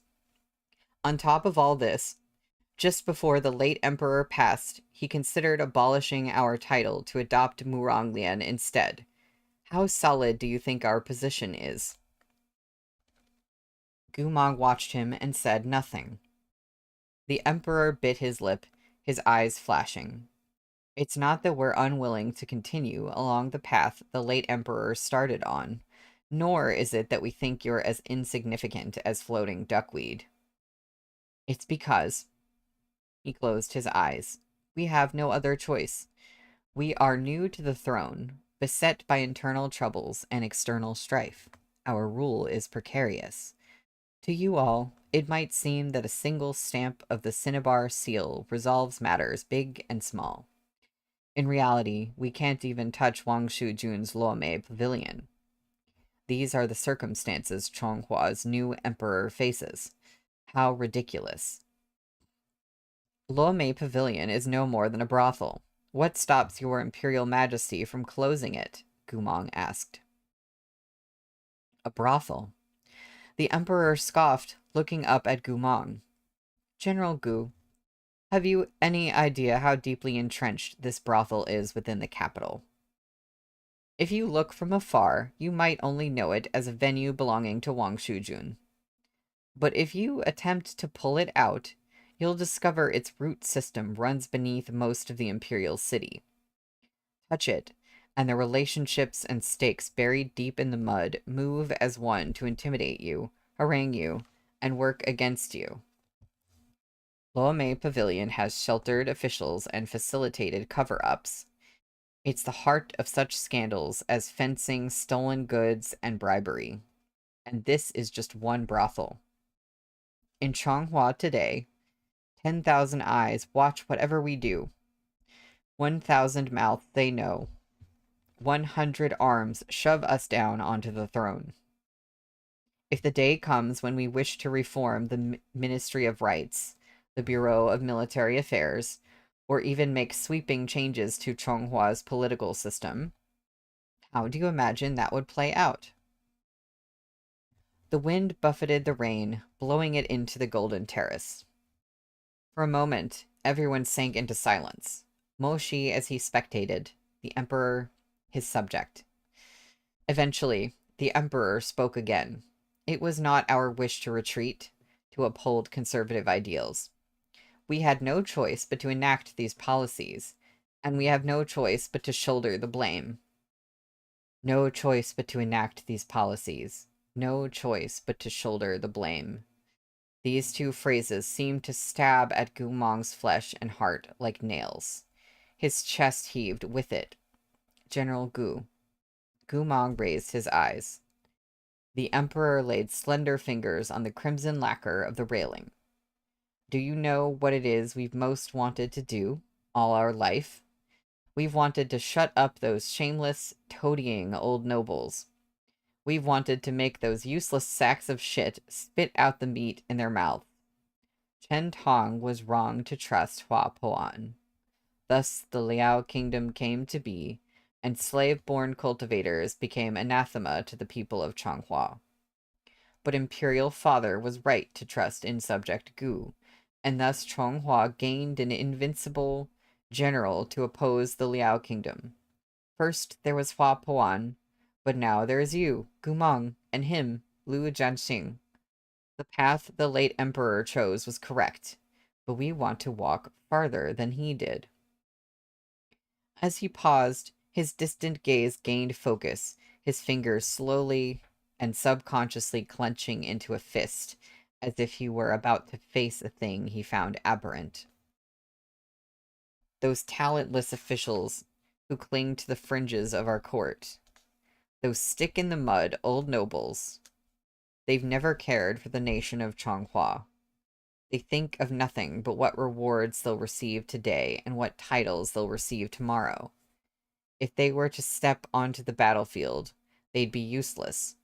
A crowd of armchair strategists. All these years, they've brandished the excuse of Hua Poan's treason to relentlessly oppose letting capable officials or knowledgeable soldiers take initiative. The moment a slave-born cultivator stands out, they rush to surround them and fling a pile of baseless charges at them, dooming them to death in Fengbo Pavilion. There's a footnote. Fengbo Pavilion is the name of the highest court during the Southern Song Dynasty, where the loyal general Yue Fei was put to death on baseless charges of treason. At these words, it was not just Gumong, but even Moshi who was shocked. When had the Emperor ever said so much in one breath, so fervently and openly, his eyes flashing with intense light? It seemed to pierce the thick shell he wore in front of outsiders. At this moment, he looked like any zealous and passionate youth. They're afraid of Changhua changing. They're afraid of understanding black magic techniques. They're afraid of all the possible upheaval the future brings. They want to grow old and live easy, striving for momentary gratification. They care nothing about how, in 100 years, The country may fall, their families may perish. These are the nobles of Changhua, my brothers, said the emperor. But you're different, he continued. My brothers, my noble peers, those whose veins flow with the same blood as mine. They merely think how to suck another mouthful of blood from Changhua, how to guard their glorious place at the top. But General Gu, you're different. Your brothers, your army, they're a sharp sword the likes of which Changhua hasn't forged in hundreds of years. Even if you don't believe it, we meant what we said. This is our treasure. Yeah, War Dove, I absolutely agree with you. This reeks of mind games. The moth, trapped by the rain and unable to escape, danced madly before the candle, finally throwing itself into the fire. With a sound like a sigh, flame licked up, emitting the acrid scent of char. The moth died for the light at last, falling into the pool of wax. We wish to do more in this life than follow in Father's footsteps. We want to curtail the power of the nobles, demote the fringe officials, and blaze a new trail, go where no one's dared before. Chonghua blindly rejects forbidden black magic techniques, but we must know them, we must master them. We needn't use them, but what's wrong with understanding them? We ask you, if Chonghua had studied more of the three great forbidden techniques, would Lu Jianxing have met such an end? Gu Mong flinched. General Gu, one subject Lu is enough. We don't want to see a second or third harmed by black magic while we languish in ignorance. He looked to the heavens. Another bolt of lightning forked across the sky, and a boom of thunder rumbled in its wake. The Emperor's eyes blazed. It's high time Changhua had a storm like this. The leaden clouds roiled overhead. On this dark night, most of the candles in the depths of the palace had already gone out. Only the golden terrace perched at the highest peak of the imperial city still glowed faintly amid the howling winds. It was like an icy sword pointed straight up into the nine heavens, piercing the thick clouds. General Gu, we need someone loyal enough, brave enough, and clever enough. We need this person to infiltrate the Liao kingdom and send information back to us, to become the poison in the bellies of both Liao and those old nobles. Gumong wasn't stupid. By now, he'd guessed why the Emperor invited him to the Golden Terrace today. As he anticipated, what the Emperor said next was, Subject Gu, are you willing to endure a difficult mission as Chonghua's right hand? For a moment, Gumong was quiet. Your Imperial Majesty wants me to pretend to defect. In the silence that followed, the sound of rain pouring over the roof tiles seemed to drill into their ears. Gumong was waiting for this answer, and so was Mo Shi. The atmosphere was taut as the string of a jade bow, pulled to full draw, waiting for that last ounce of force. The Emperor closed his eyes. Yes. The bowstring snapped with a terrible sound, and the bow left behind couldn't stop shaking, couldn't stop trembling. Even as a passive spectator within the Jade Scroll, Mo Shi felt the tragic misery of this night, slashing deep into his flesh. Blood surged to his head, where it congealed into dark ice. This single word from the Emperor seemed to have frozen him solid. He couldn't feel his limbs. It was cold. So cold. Or perhaps it was because he had always been waiting for this line of exoneration, this explanation of the truth behind the treason. He had waited for 8 years, grieved for 8 years, suffered for 8 years, and despaired for 8 years.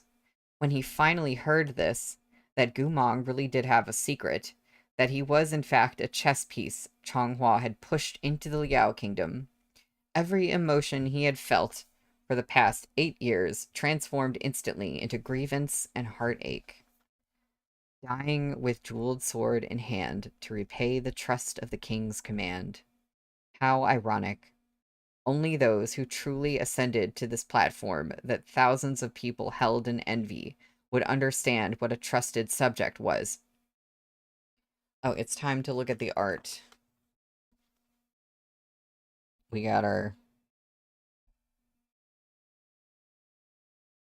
big emperor and our Gumong on the Golden Terrace.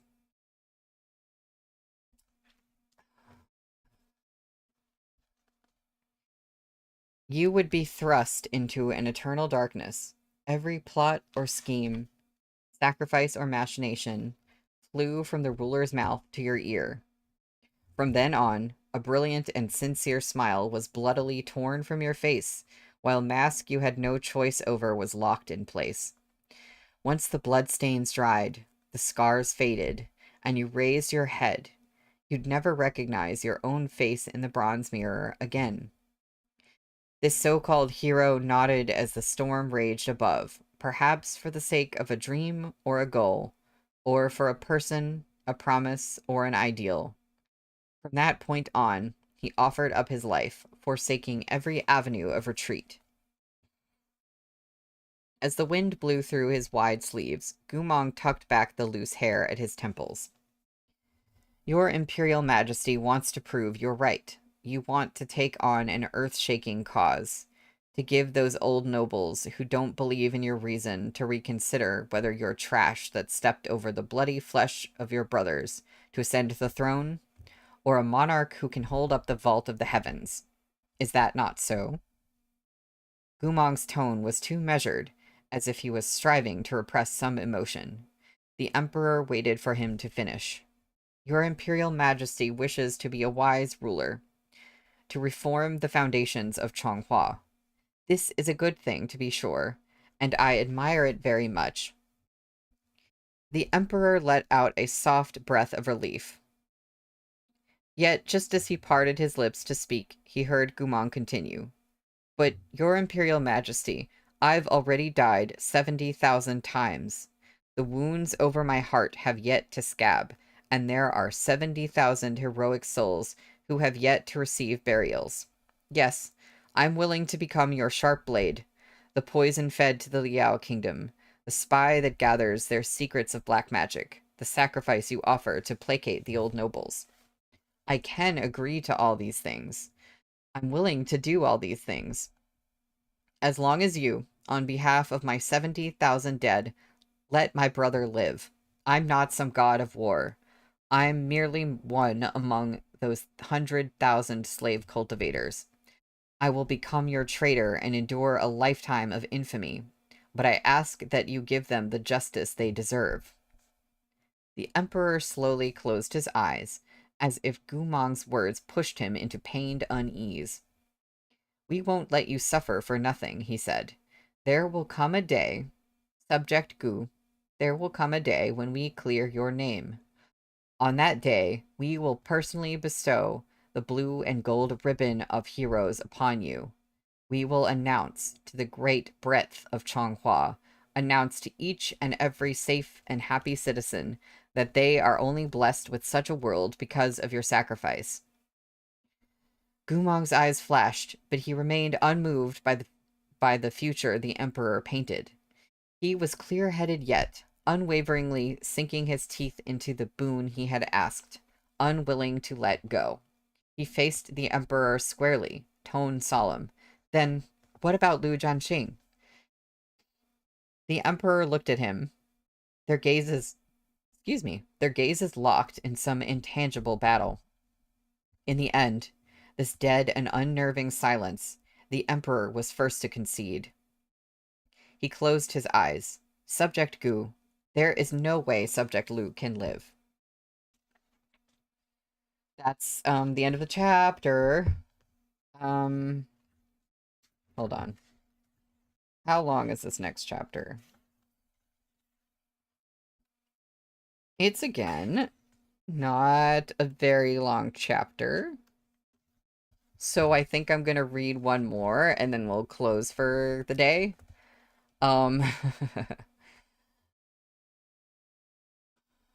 Yeah, the thing about Moshi's ribbon.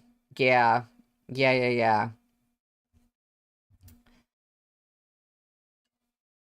Oh, I hate this emperor so much. Okay. We are on chapter 118, which is called I Am Also a Living Person. Gumong had predicted the emperor's response, but when these words crashed down like thunder, his voice still shook. Why? Because this chess piece was tempered with demonic qi. Lu Jianxing's spiritual flow is no longer pure. How many in all of Changhua would let a man who bears traces of black magic on his body live in peace? Since antiquity, those stained with demonic qi are either drawn and quartered or tormented to death upon the experimentation table. Do you prefer to clear his name only for him to die under torture? Or is it better for his death to at least pave the way for Changhua, for all of you? Gumong couldn't summon a reply.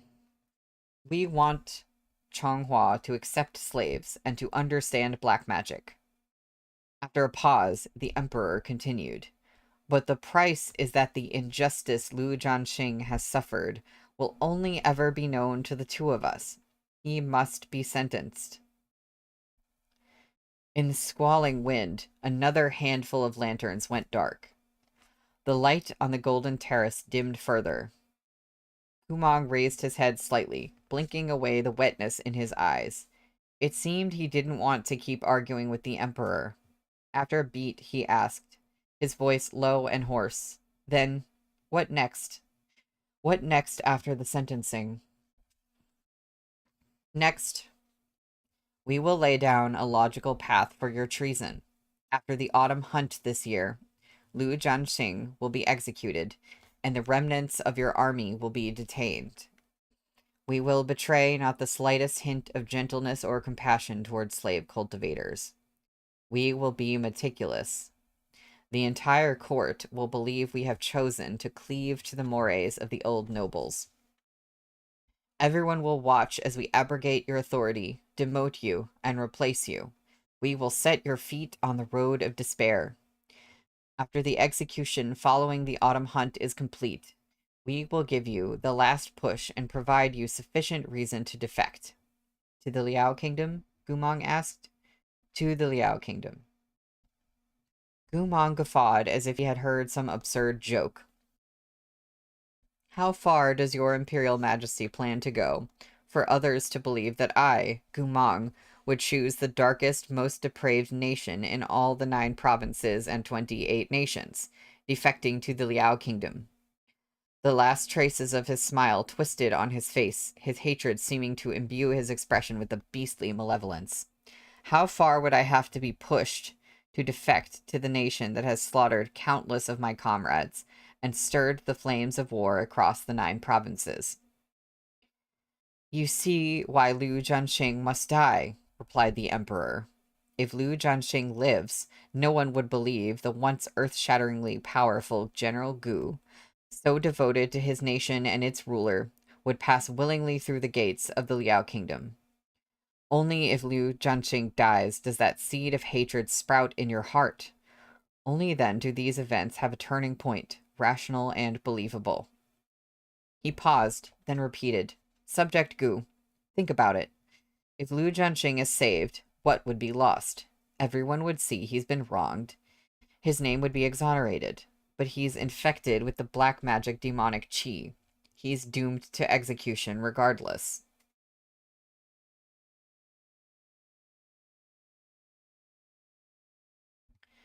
Perhaps you believe that if he dies this way, at least those 70,000 graves, those 30,000 heroes of your army, will be treated fairly. But we tell you now, they will not. The Emperor's black eyes swirled with thick clouds and heavy mist. That darkness was a wall no one could break through anymore. If Liu Jianxing doesn't die, we could try to redress the injustice done to your army and give your soldiers rewards or gravestones. But the old nobles would most certainly jump out with all sorts of bizarre excuses to stop us. Most terrifying of all, they might say, Deputy General Liu was infected with demonic qi. No one can say for sure whether other soldiers in the camp were infected, so it'd be safer to show no mercy. They might demand we execute every single one of those 30,000 comrades you have left. Subject Gu, right now, your army is like an old manor that has caught fire.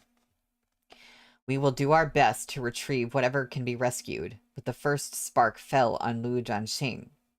He has been reduced to ash. We cannot save him. We are so very sorry.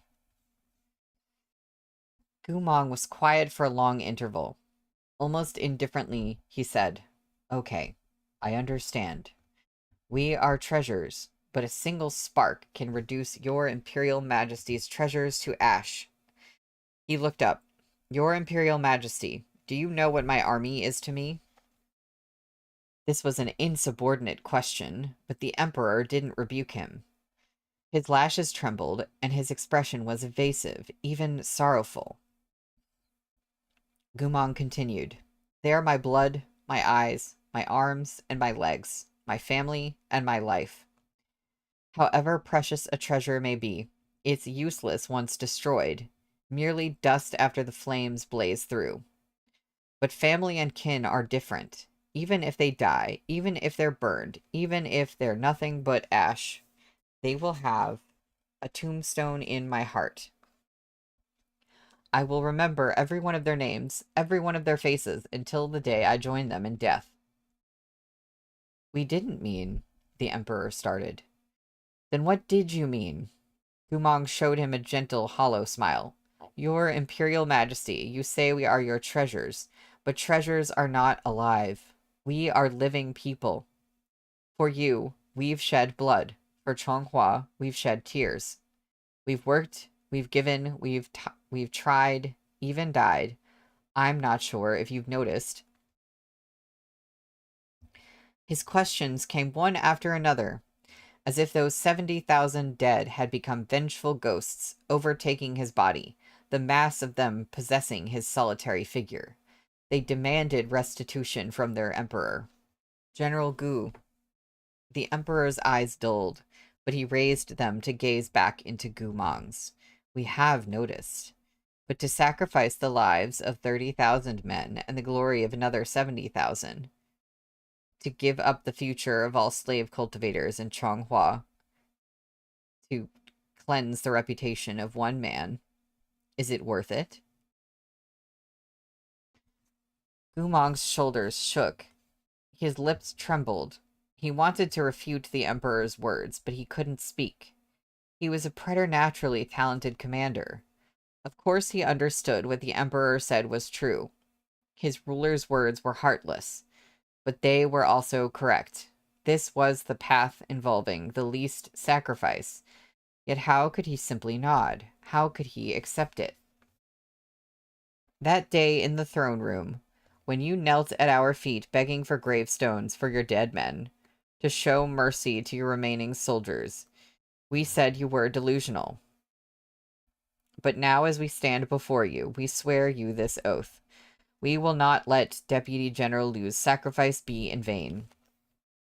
We will give you everything you asked that day, but for Lu Jianxing's life. The rest is yours, those 70,000 gravestones, and the safety of your 30,000 remaining soldiers. Now, why did Moshi have to swear that oath to spare the soldiers if he was already going to do that? We promise that one day we will show you a future where heroes can become heroes no matter the circumstances of their birth, and every life will be treated equally. Gu Mong took a step back, shaking his head. The Emperor's promise was too heavy, weighing him down until he almost seemed stooped. Only after a long while did he hoarsely mutter, Lies. We never lie. Gu Mong was on the edge of insanity. He looked up, his gaze like a sharp sword unsheathing, eyes scarlet as he hurled a reckless shout at the Emperor. Liar. His voice was thunderous with rage. In the roiling storm and whipping wind, the blinded and declawed beast of the altar had been spun round and round by the carrot and the stick until he didn't know what he should believe. He railed at the master who tamed him, slamming over and over against the bars of his cage. Moshi closed his eyes. The pain of a body that had endured the jade scroll repair could not be more than a cowering, bleeding, loyal heart. Beast of the altar. Beast of the altar. In the past, people had spoken this epithet as they spread stories of General Gu's glory. But now, Moshi could only see a bloody beast, in truth, flayed of its skin, trapped and howling in a cage. The Emperor's beast, Chonghua's beast. It hurt so keenly for its comrades that it longed for death. Yet those who had raised it now tore off its hide, wrapping a new layer of skin over that mutilated body. They wanted to send it to another country, instructing it to endure the pain and burn up the last wisps of warmth and light it possessed. The rain poured down around them. The Emperor stood ramrod straight, supported by some power inherent to monarchs that allowed him neither to cower nor to shrink back in the face of Gumong's intense emotion.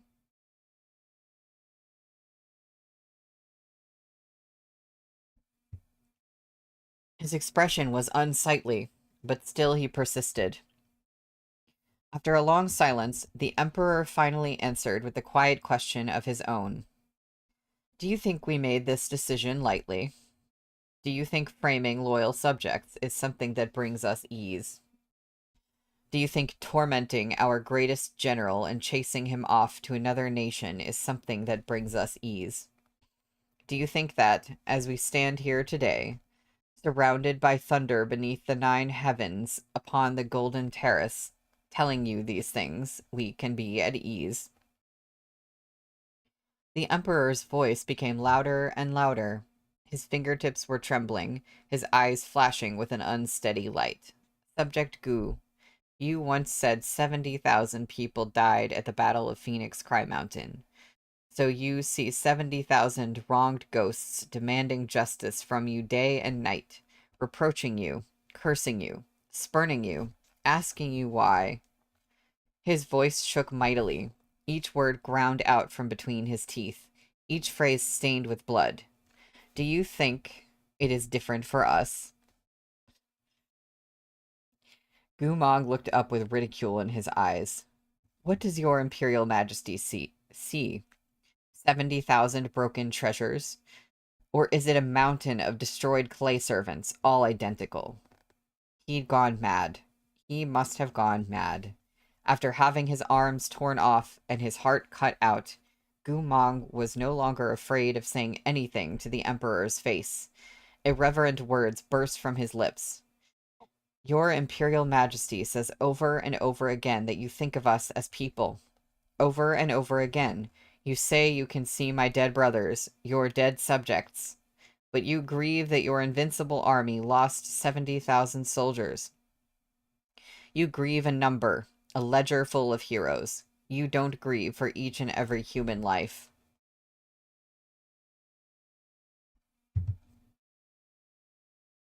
Mm-hmm.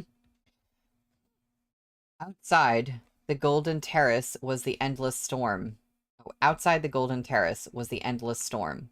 Inside the Golden Terrace was boundless silence. At length, the Emperor squeezed his eyes shut, then opened them once more. His lips moved as if to speak. Then he pursed them again. Finally, in a choked voice, he softly, sorrowfully spoke a name. Xu Xiaomao. Just one name. Gumong froze. His fingers, originally shaking from rage, seemed to be locked in by black ice. He stood motionless, staring at the Emperor in disbelief, as though he thought it might be a figment of his imagination. He was certainly mistaken to have heard the sort of pathetic, ridiculous name. The name of his brother, his comrade, from the mouth of the Son of Heaven. but such names issued one after another from the lips of the emperor, clearly, sorrowfully, solemnly. Lan Yufei, Jin Cheng, Sun He, Luo Chuan. He recited them one by one. With each name, a brother's voice and features rose before Gumong's eyes. A man who liked to drink fiery, cheap Xiao Daizi wine. A cousin who had a mole on the bridge of his nose. A little scamp who always lost his money gambling, but never learned any better. And that little devil who recklessly squeezed himself into the squadron at the age of 16, his face so terribly young. The invocation of these names seemed to summon their souls. Gumong bowed his head, his back bending. He buried his face in his palms, fingers digging into his hair, and cried brokenly, "Stop talking." Tin Fei, Zhao Sheng, Wei Ping. Tin Fei's bright laughter seemed to echo back into the world of the living and ring in his ears.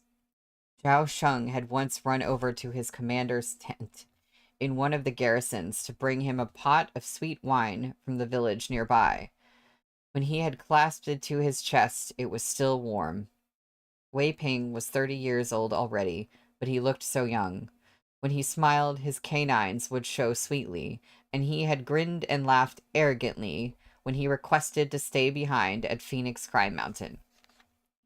That had become Gumong's last farewell with the rascal. Who would remember these men's names? Who would remember? General Gu. General Gu. In life, a hero among men. In death, a hero among ghosts. No, no. All of this is meaningless. I only wanted every one of you to return safely after each battle. No one would want their brothers to receive posthumous glory after a horsehide burial. Stop reciting them. Gumong clutched his head in pain, crumpling to his knees. He howled on the verge of collapse, crying out like a trapped beast, "Don't say any more. Don't say any more."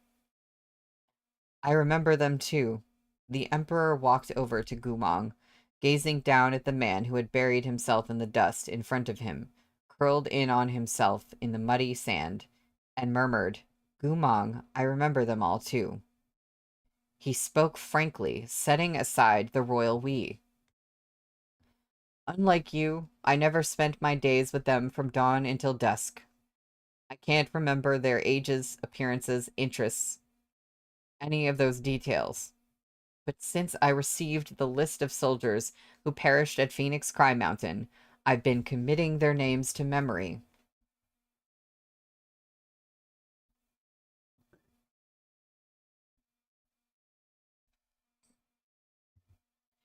Gumong's icy forehead pressed pathetically against the floor. His tears fell in fat drops down his cheeks as he sobbed, howling in grief. He had finally fallen apart.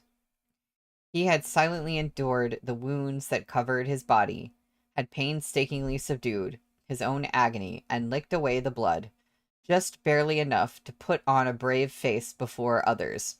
But the Emperor tore open the wounds that had begun to scab over, and scarlet blood and flesh spilled outward in a great rush. It hurt so much, it hurt so much, it hurt so much he was going to die. I thought, the Emperor said, that even if I can't openly give them the gravestones of heroes, I can still honor them in my heart.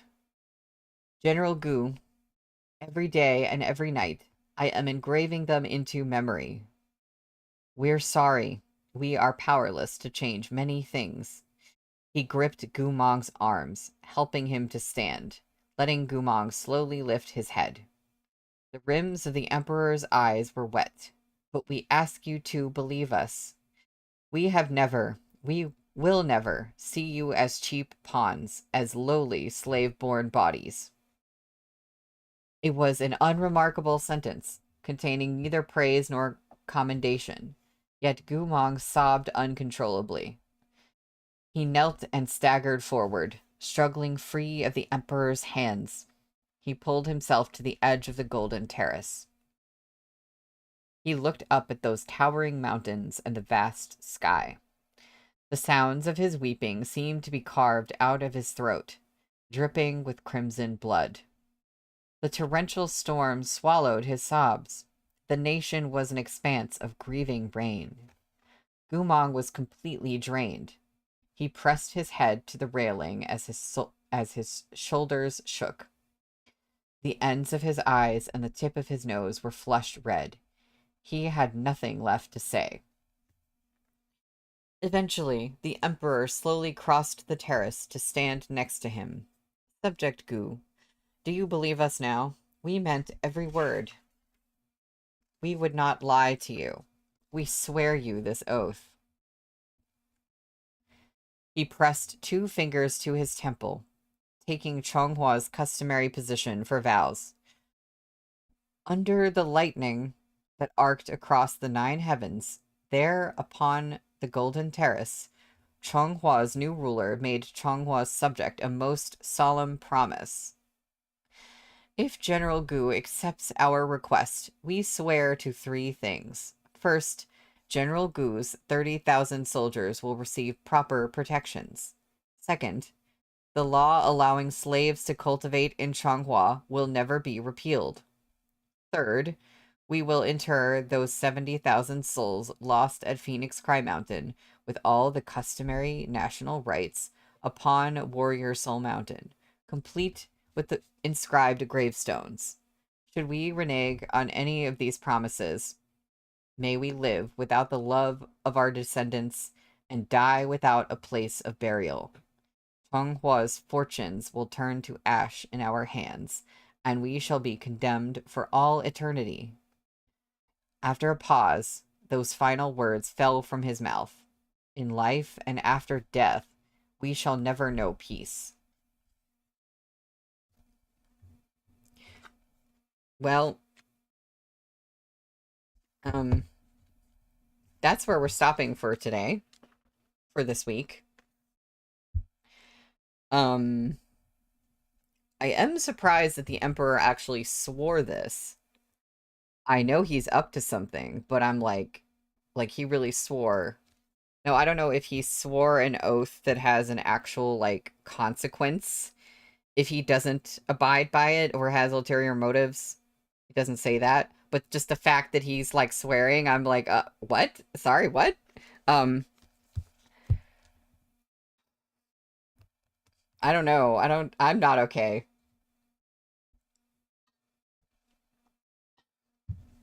I don't know what, I don't know. What's happening? um, yeah, maybe it's the way that he's wording the vow that he's, like, sneakily able to get out of it. Like, I don't know what's up with the oath. I don't know. But okay.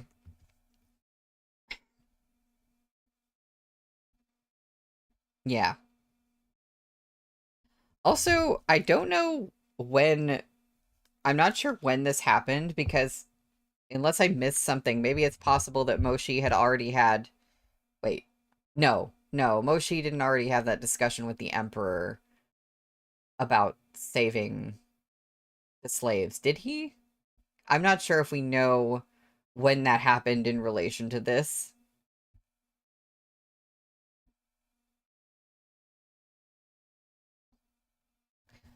Yeah, because Moshi had to, right, because Moshi had to swear an oath, and I was looking over that part. It takes off 10 years of his life. And he has to always, like, obey the Emperor.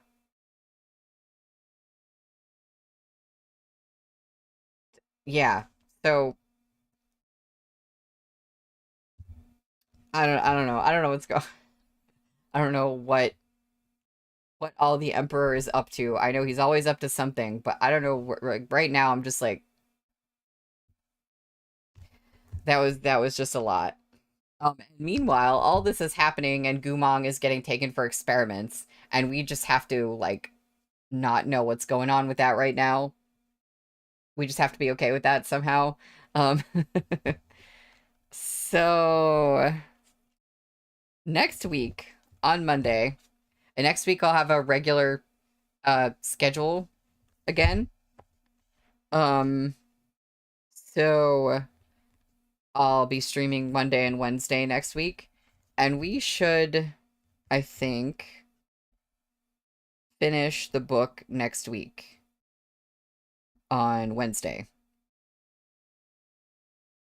I should be able to do that, I think. Um, so when we come back,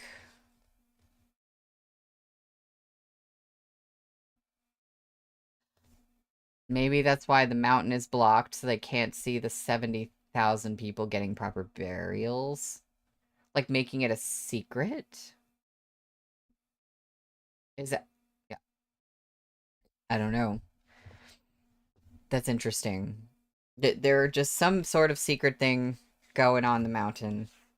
Oh, maybe 2.5 sessions? Yeah, because this book actually is longer than it looked because of the new thinner pages. So wait, how many pages is this actually? Uh...